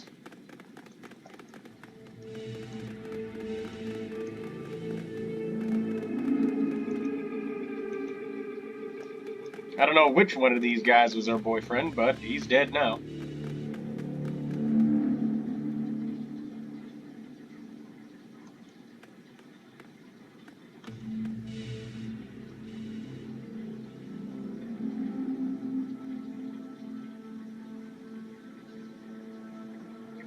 Alright, utility sub-basement, we're done with that. Thaumaturgical research, done with that. We've got the rifle from there. I really like this rifle. I mean, it's got some inferiorities compared to the others. Like, its magazine is only 34, so you can only full auto 3 times. And if you do, you still can't burst fire. So there's the mag right there. Its damage is only 15, and it doesn't have armor piercing. So once a target's armor is stripped, it's stronger than Duncan's Colt. But the other thing is that, well, most enemies have a little bit of armor, and it's pretty rare to strip all of the enemy's armor off. And once you do, they're practically dead. So, you know, armor just is just useful all around because it gets used the entire time. Unlike in XCOM where, you know, they just have the armor 24/7 no matter what.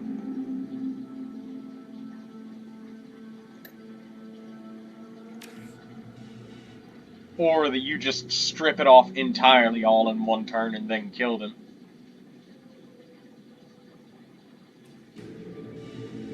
Okay, enter numerical code. Let's get all of the Lab 12 access codes.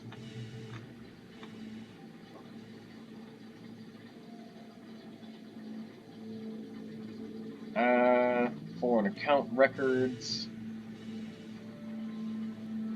Detailed business archive.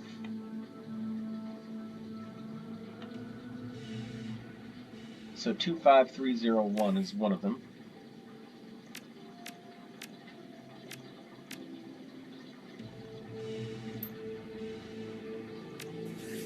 Get a second elevator code. So we got the second code here.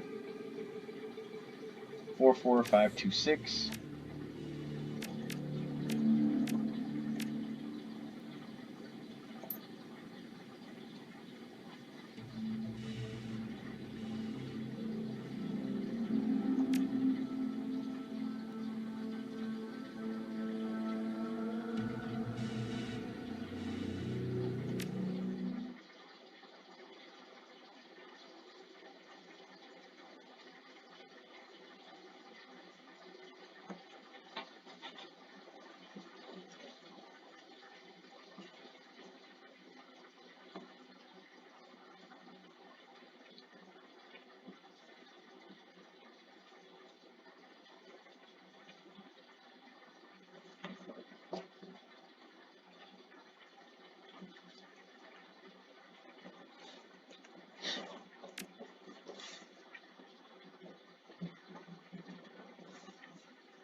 Oh shit.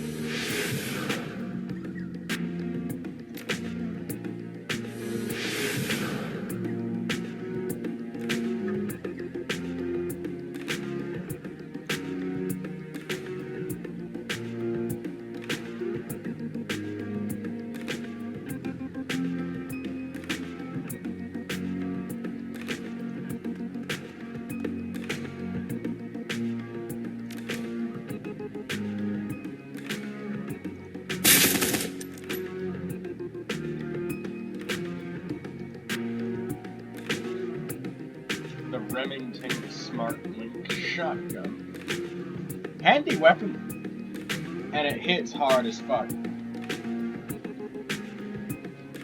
It's not the best shotgun out there. By far, but it's a good one.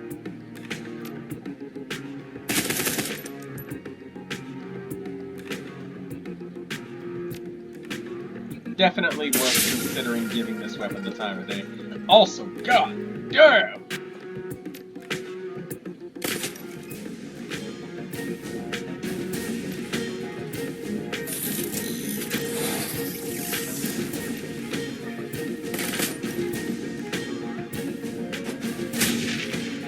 Ow.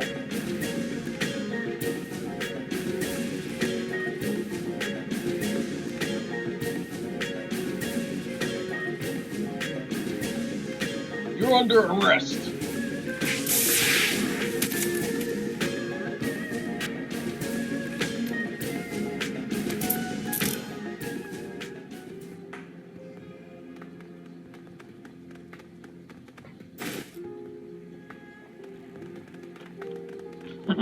Subdue.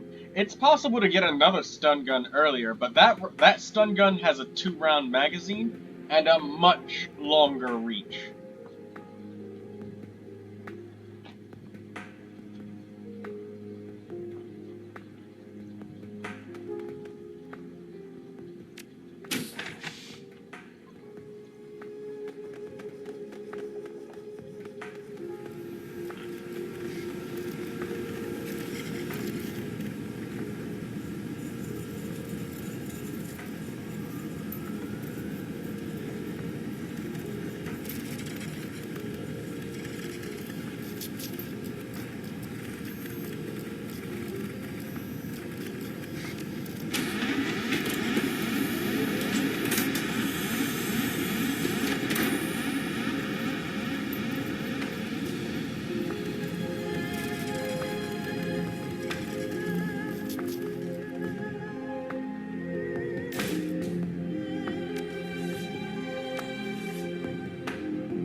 use that to only recover like 5 HP, but we want to be ready. We're about to fight elite units. We've weakened them quite a lot because we did really good with not setting off any alarms in the building, but hey.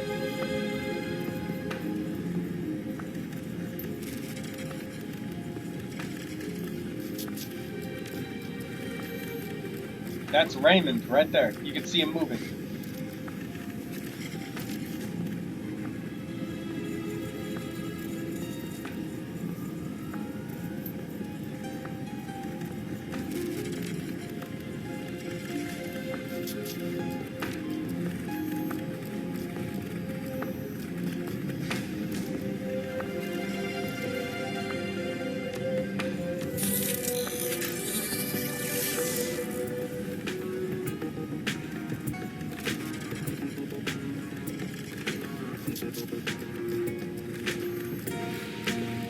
Okay, this is full cover for Duncan. Duncan needs to be nice and close to the enemy.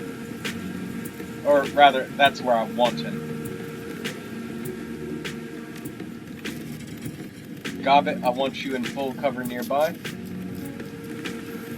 It's very important that you place Isabel in cover in this mission while you're decking with her, because if she gets stunned or things like that, her physical body, things are gonna get difficult.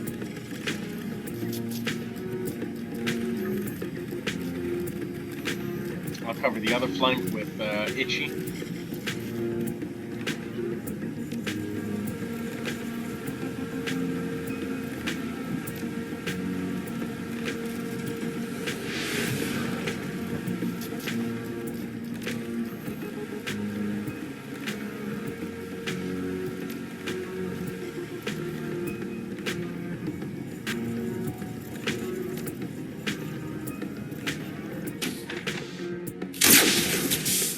Nice! Ah, shit. He used a medic and healed up. And we completely blocked all damage from that. Nice. Ooh, Duncan's taking some damage from that.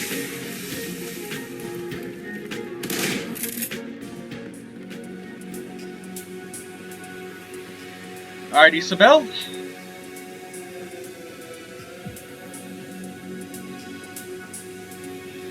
Oh, shit!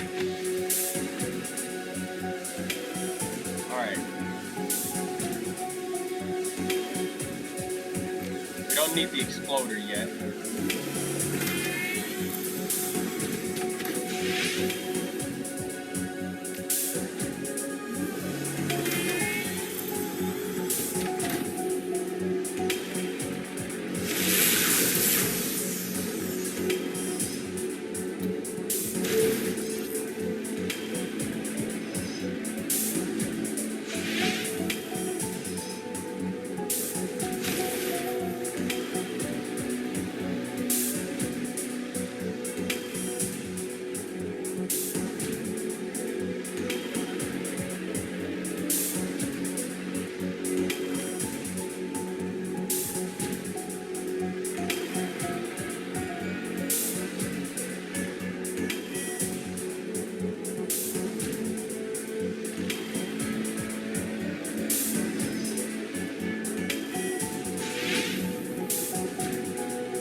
Got it.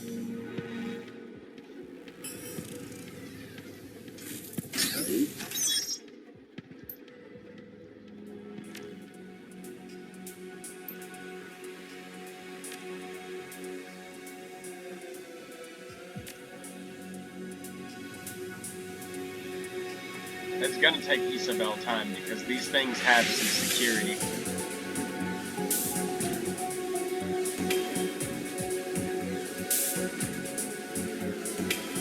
That's a black eye sea.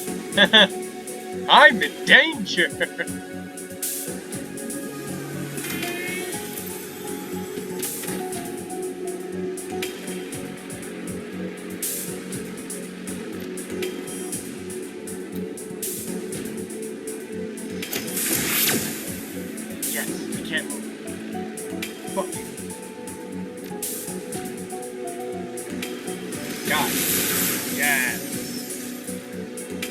Okay, so we just got white ice.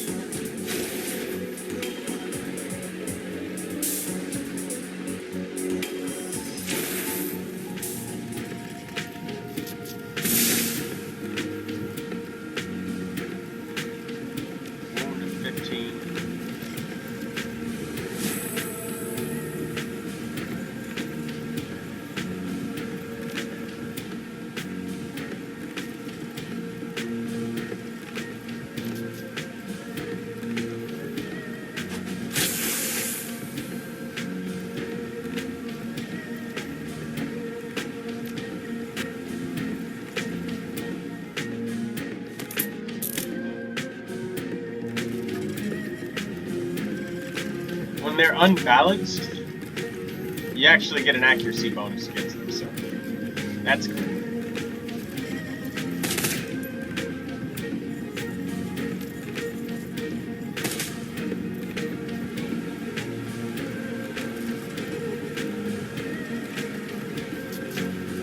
That fire is not going to kill him because he has more than 5 armor, so it can't be burned through so easily.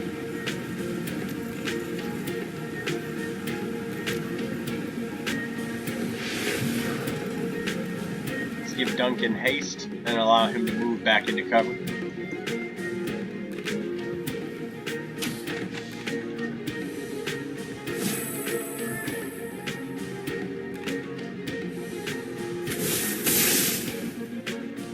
Completely blocked.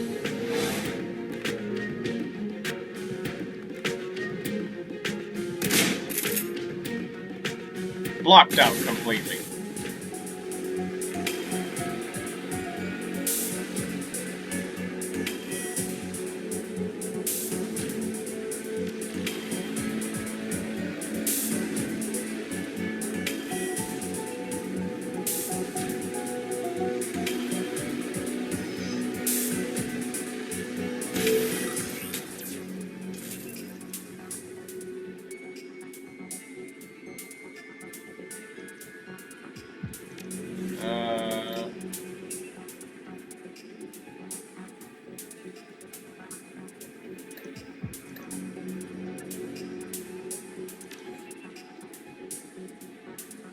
Engram Bank 1?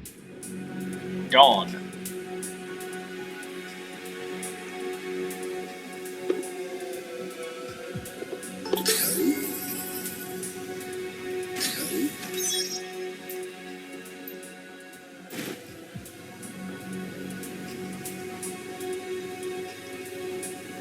Excuse me.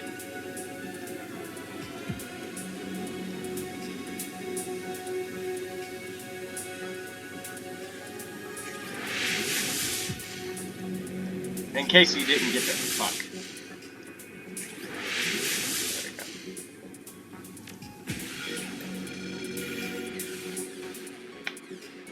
There we go. Yeah, that was Raymond's story as a young boy. Sorry, I clicked through it quickly because that was a reflex.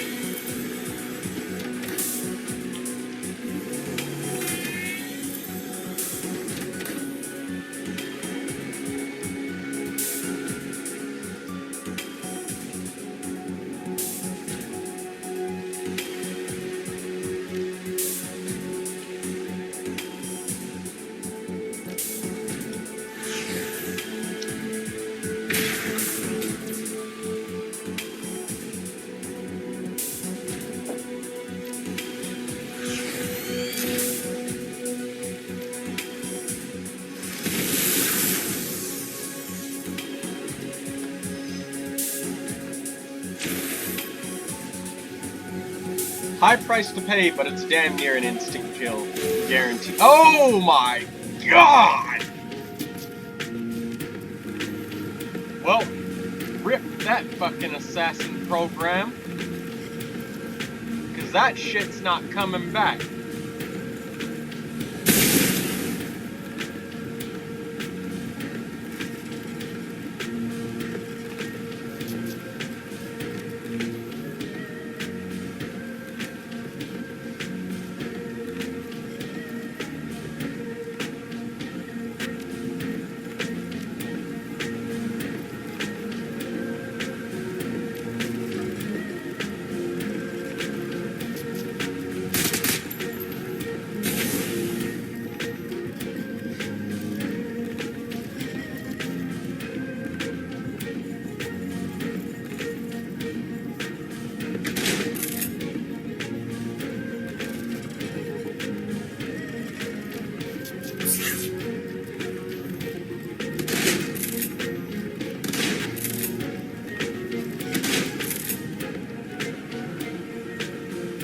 That's the power of shotguns, baby. Game knowledge.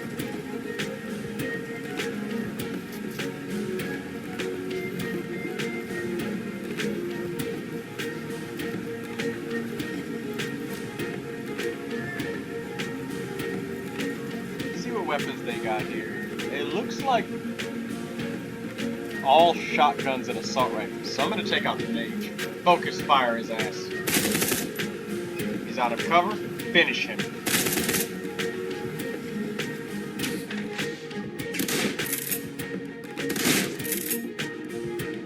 They literally can't hurt Itchy with fucking shotguns.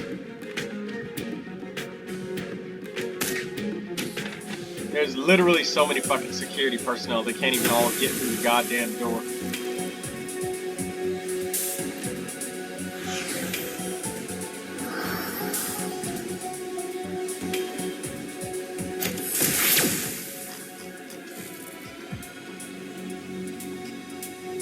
I like how they freeze time for you when combat ends, so it's not like trying to test your reflexes.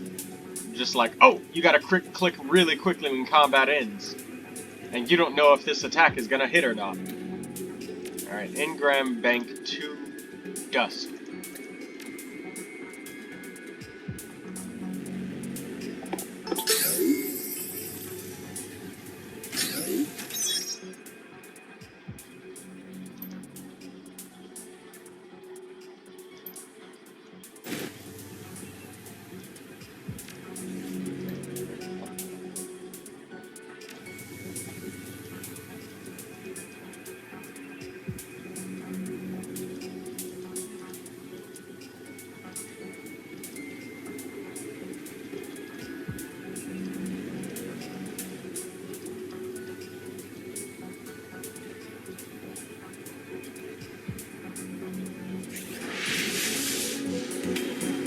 Another 2 black ICs.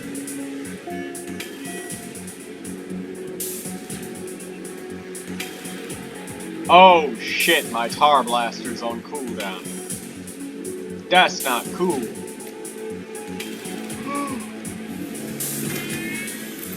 I've only got 1 program left.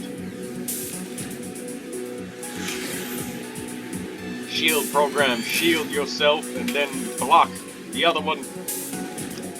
They're gonna come straight for my eyes, though.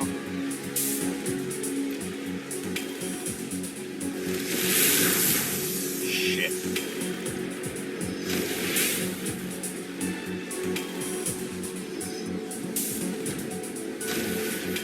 All of my good damage skills are on cooldown. This is so fucked.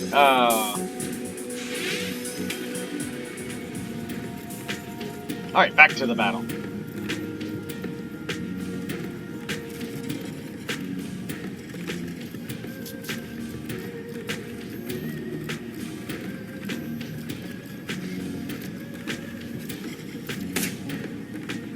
That was a 97% chance. Okay.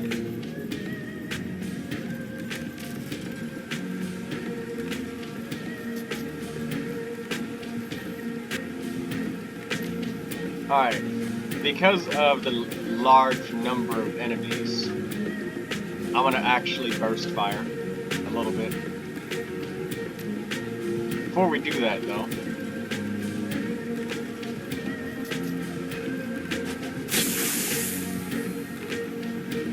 that ought to get rid of his familiar he summoned.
You guys don't understand how lucky we are right now. This looks easy, but I assure you that it's not. We are getting so fucking lucky, they aren't getting, the units that are supposed to tear apart our armor, we actually got to take them out really easily. Like that Grenadier who came in at first, he was supposed to wreck our shit, but that didn't happen.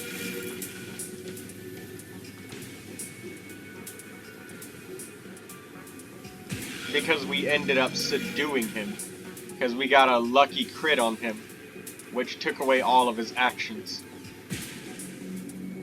And he got stunned.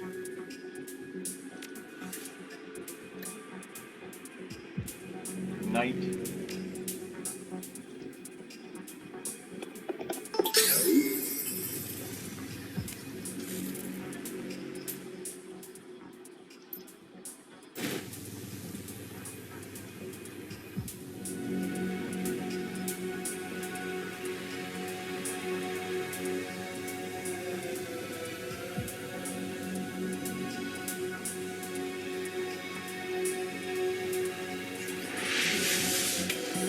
That's another black I see.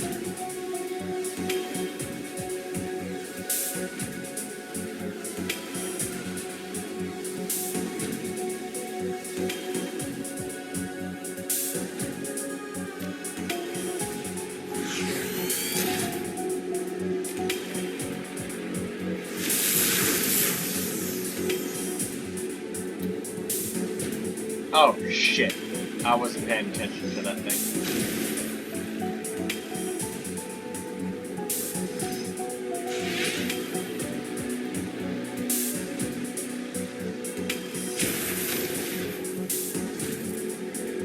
What the fuck was that bouncing shit? I've seen that happen a lot of times, but I never really understand it.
Some people don't really take Duncan into missions because they're just like, oh, he's just an assault rifle dude. Whatever.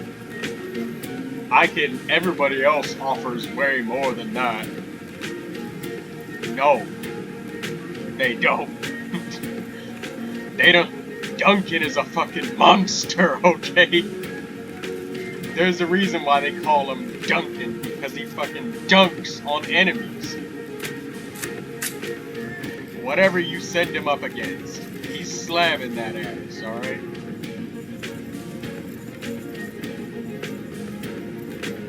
I love the bear totem. The boar totem. I thought it was the bear. Ah, no. The bear is like a healing AoE one. Or is that the mother?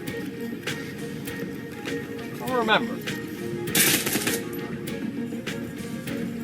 I also don't remember that dude's face being rearranged.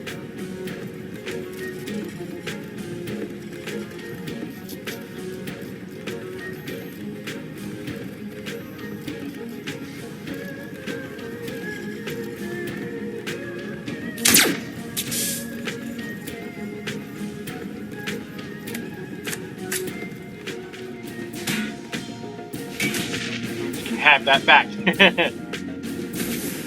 Look at that. He can fucking throw grenades back, so he can be paired together in close proximity to other characters and not worry about it.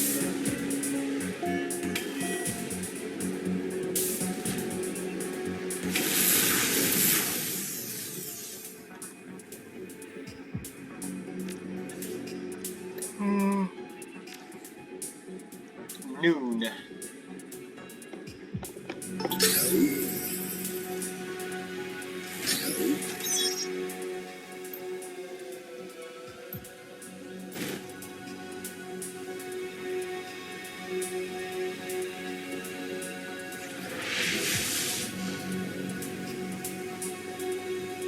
All of the armor-destroying enemies, Duncan has destroyed every single one.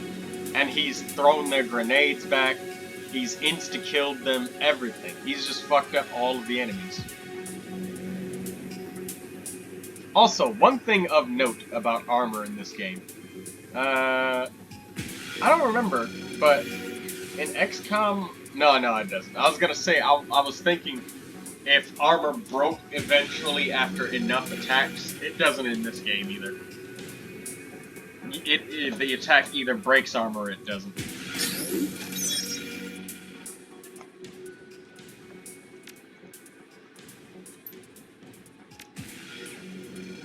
Alright, just in case I accidentally misclick and fuck this up.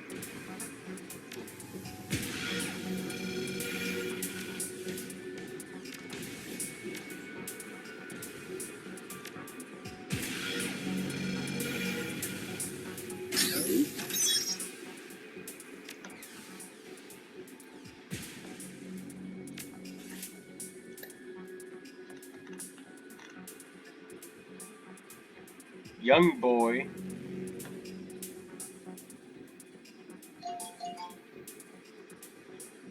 So...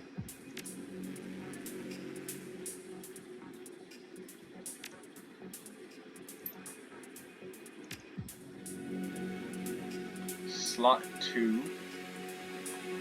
Young executive. Middle-aged man. Old man.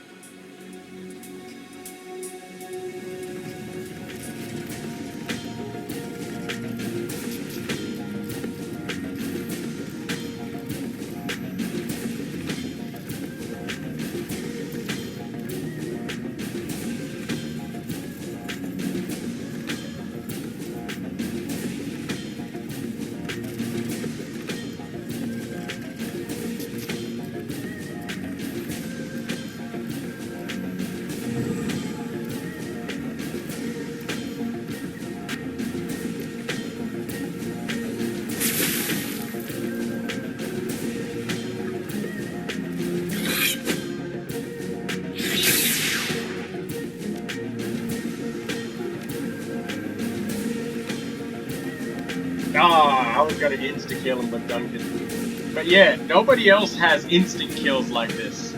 Oh wait, no, Gaichu does, Gaichu. But Duncan's got it available from like level 1 of the game, right away.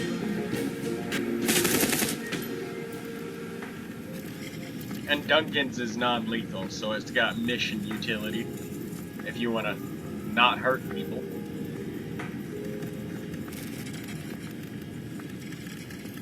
Let's get Raymond.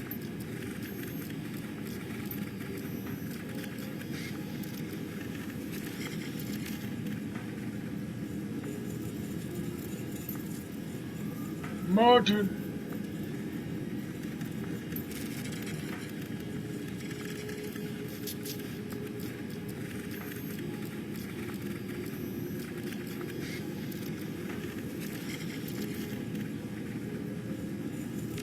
Yeah, let's get the fuck out of here.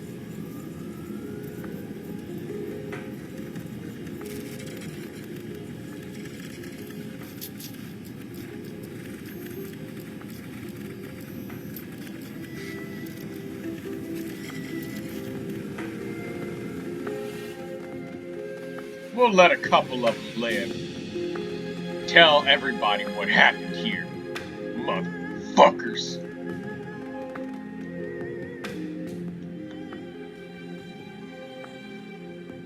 What do you want?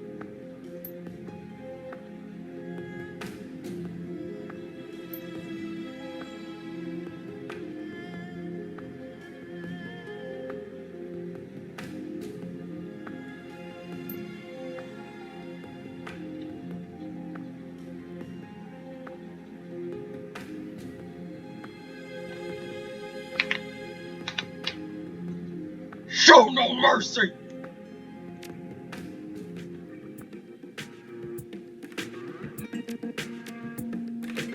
Oh, what the fuck? Raymond has attacks? Wait, what?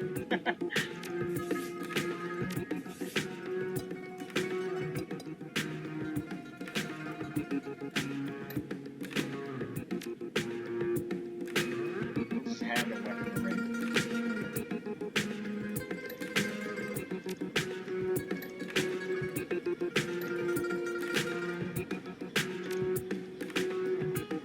Raymond, Strength 7, Close Combat 3, Unarmed 3, Strength 7!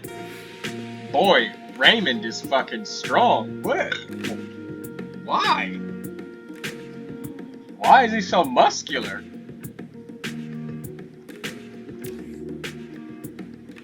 Raymond must have been one of those really fucking buff old men. Also, the party composition looks really weird with 4 people in it. 5 people. Gobbet and Duncan's pictures are like overlapping and shit.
Ooh.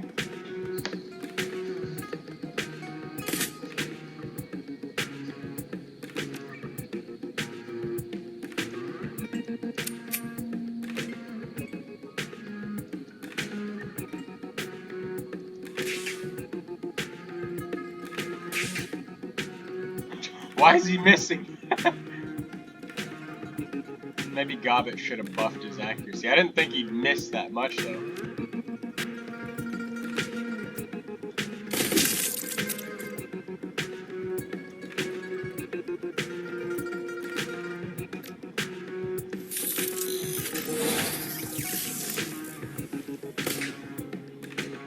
We already showed mercy on plenty of the staff and employees.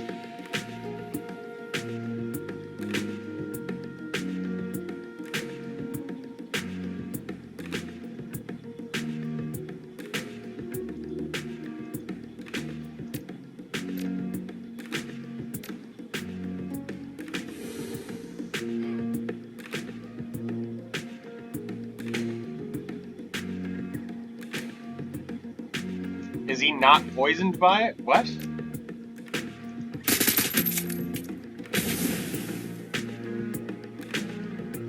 So every time he gets hit by anything in the poison ball.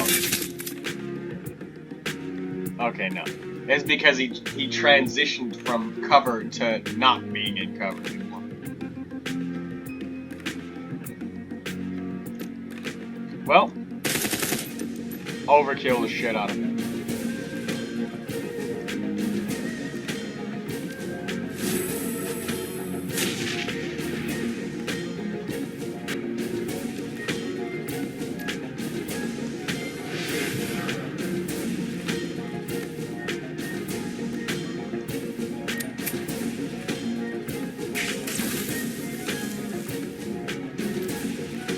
Go to sleep and tell your friends about what happened here.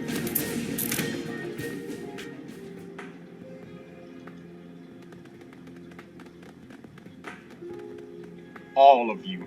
The ones that we decided to let live. That's the only mercy you get, motherfucker.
Joseph Swan, or no, Edward Swan. I forget what his name was. Raymond.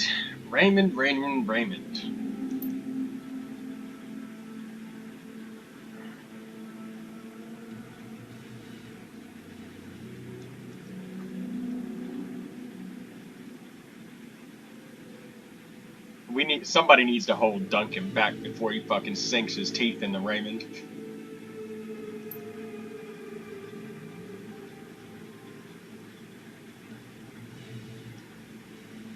Never mind. Give him a hug, Duncan. Oh, man!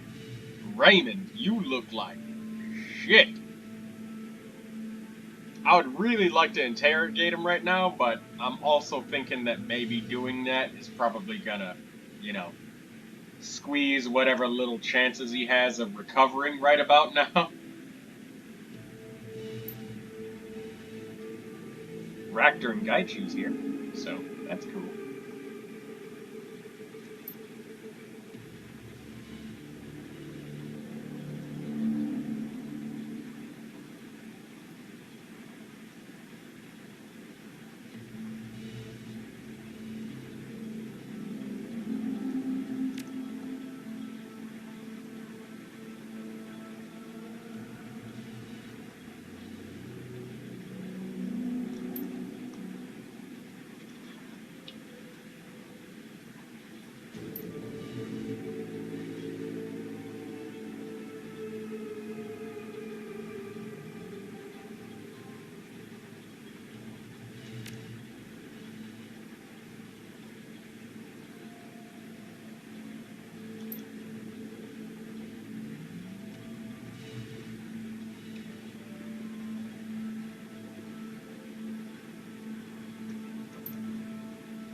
Is this the debug menu?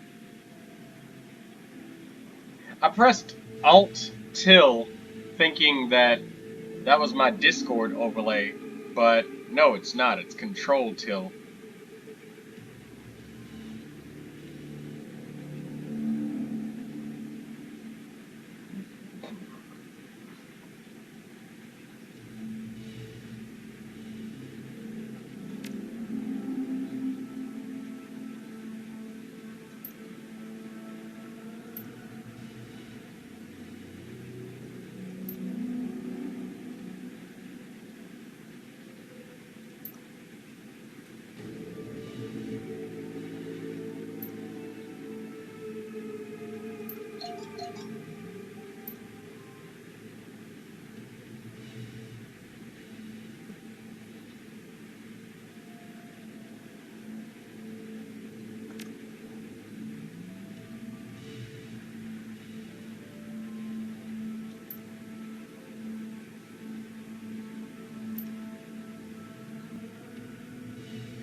Madness.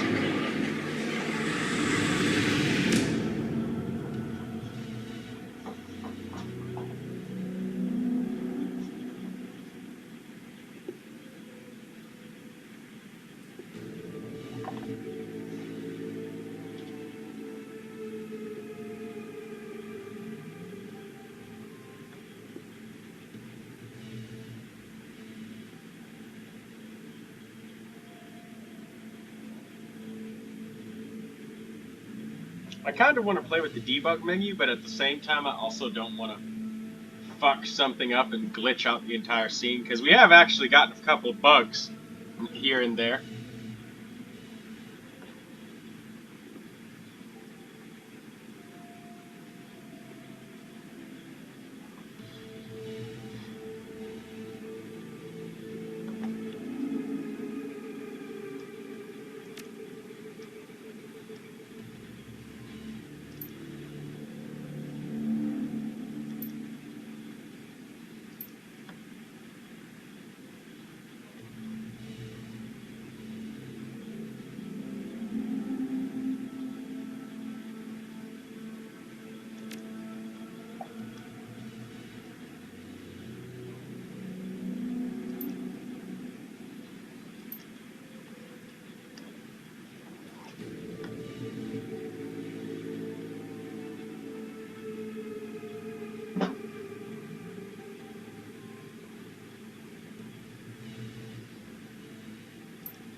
Boy, oh boy, this was a big-ass episode.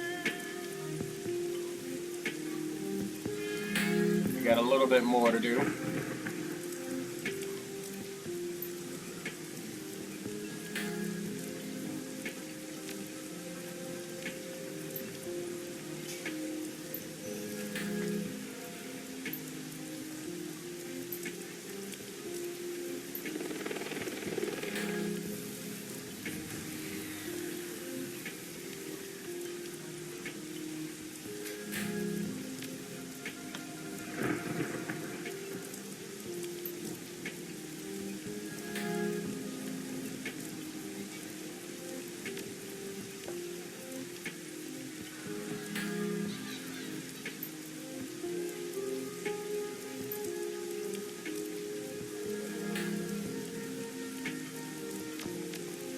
Oh shit, no, I wanted to say fuck him up.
Need another rifle. Ares Alpha. Ranged combat required. 7. Smart linked Ares Alpha. I think there's some assault rifles out here that it's like unique and weird in some way, like it can only fire in burst fire shots or something like that. Oh well. Need another 1,000 yuan. This will get us 500. We actually need more, like another 850.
Where'd that woman go? There's usually a woman, a female, right here, elf, just dancing.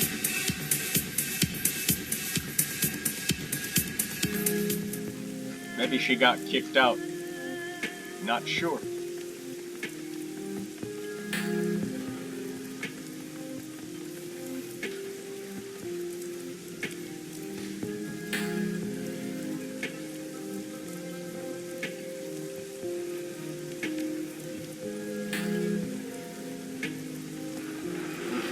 Get your shit together, because once you do, I'm gone.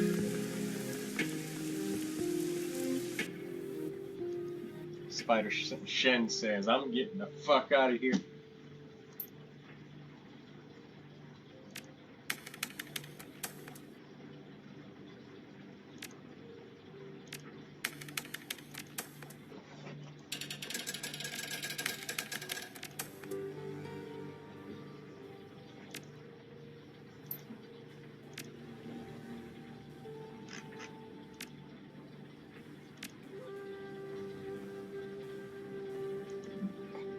There's nothing to be talked about back here because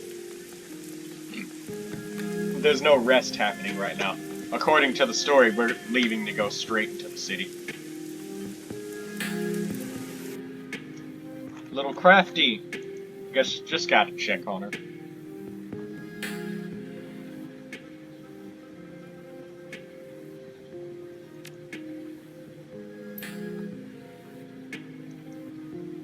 Give a round of applause for Crafty. She's a very, very good character that doesn't even, like, she's completely off. You could play the whole game without ever having seen her, but Crafty.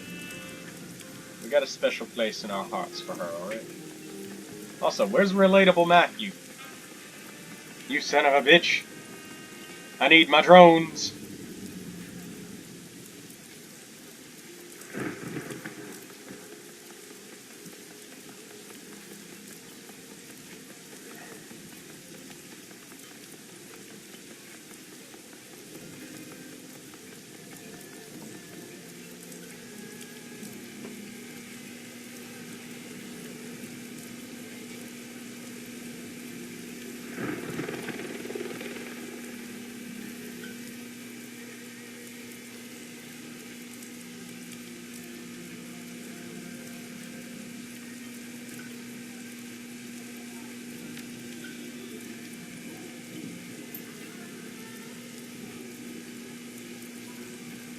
Later, you stupid melon.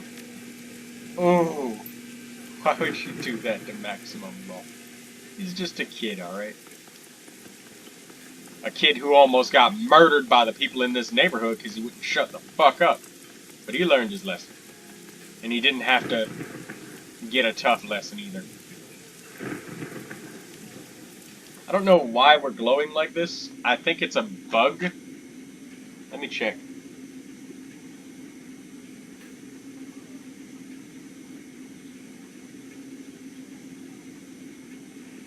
Debug menu.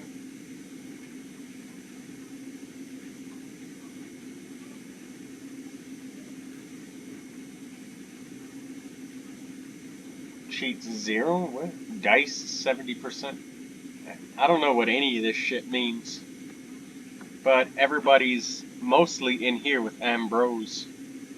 Oh, there's Matthew.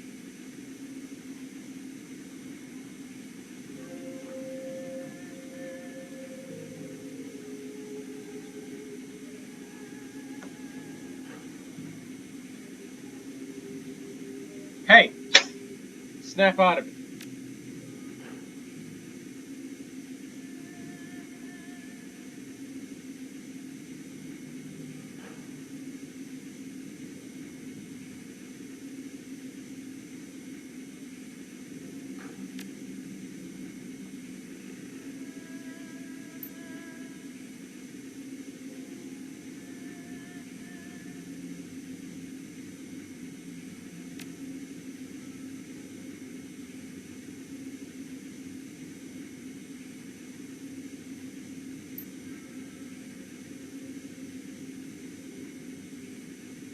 Semi-auto turret. Fully automatic weapon. You know, if your drone usage was high enough, you could operate like 2 drones at a time.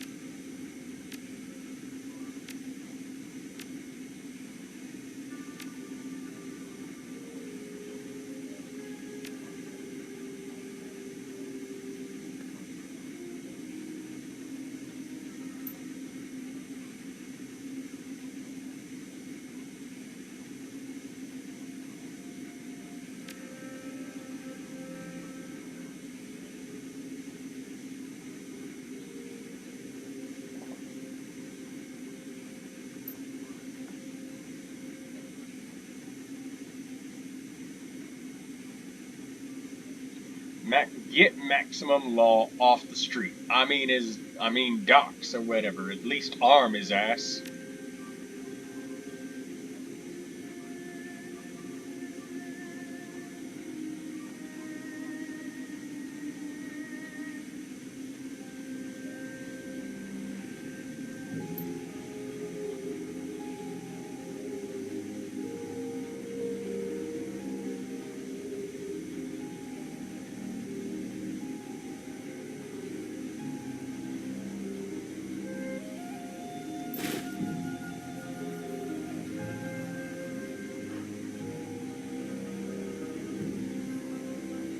What's with this crappy gun? What? The Uzi 3 is a solid gun. Once you rebuild it, I mean, if it's stock, it's a piece of crud, but that's because they stamp them out like cupcakes. Yeah, the Uzi is... It's like a fucking box of ammo with a trigger strapped to it. That's what a Uzi is. It's incredibly simple in design. Hell, sometimes there's some Uzis that they literally call ammo box. That's the literal fucking name, the ammo box 50. Ada's gun from Resident Evil 6. Ammo box 50.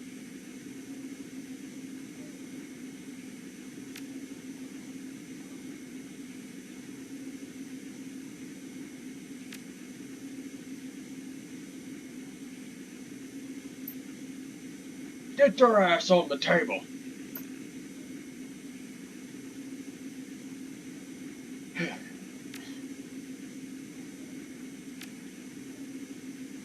Godspeed, Itchy. The one that needs Godspeed is fucking Duncan with his insta-kills. Or insta-non-lethal kills. To be a god and instant kill is one thing. But to be a god and instantaneously knock out without killing is a whole nother level. Because to be a master of killing, you must also master not killing.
Later, you stupid melon.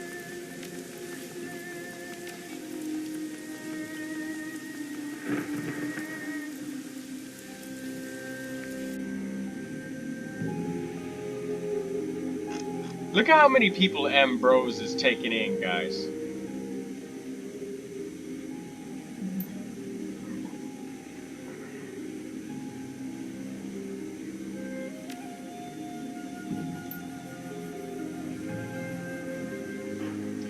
Like, he's taking in everybody. And with this bunker, when you first met him, it was like, fuck off! But Ambrose has a heart of gold.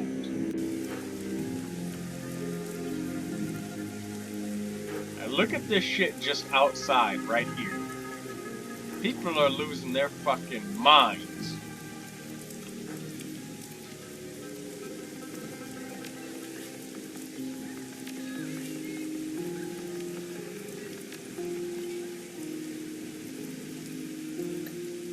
Was I just T-posing to assert my dominance right there? Is Kindly Chang around here?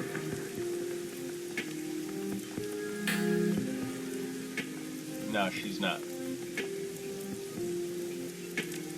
Alright, well guess what? We're gonna have to have Duncan hold the extra assault rifle for us.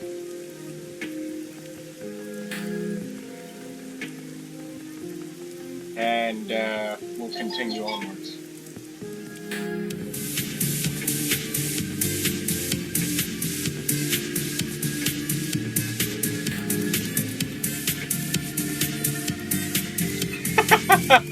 Michaela, she has this shoebox, right? And she puts her cat inside it because her cat just loves little boxes.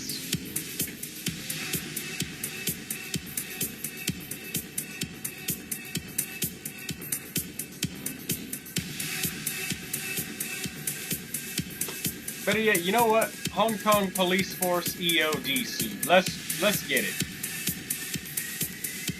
I said, hey, let's get a second assault rifle, but I mean, one is enough.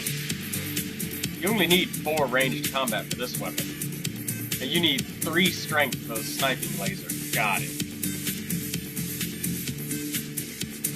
And that's a surprisingly low requirement for such a high-end fucking weapon.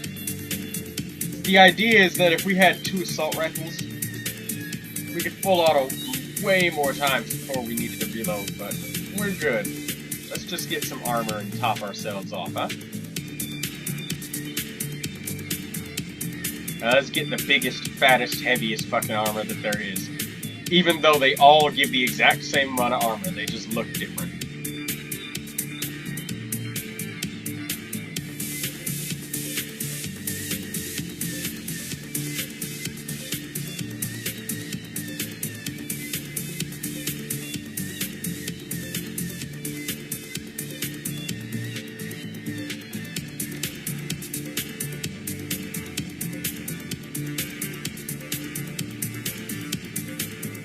The cat's so fucking fat, it just broke the cardboard box open. It's a little shoe box.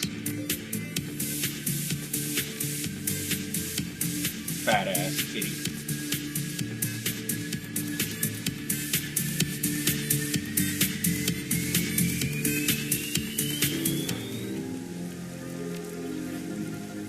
Okay. I think that's about it. We are wearing our Hong Kong Police Force heavy armor suit. Look at that. Armored to the damn gills. We've got 10 armor. So, there's a lot of attacks that can't even hurt us. And how much life do we have? 85 life. Chunky. Very, very chunky. Alright, we're gonna save it here and continue in the next episode because Prosperity Tower, woo, that was a big one.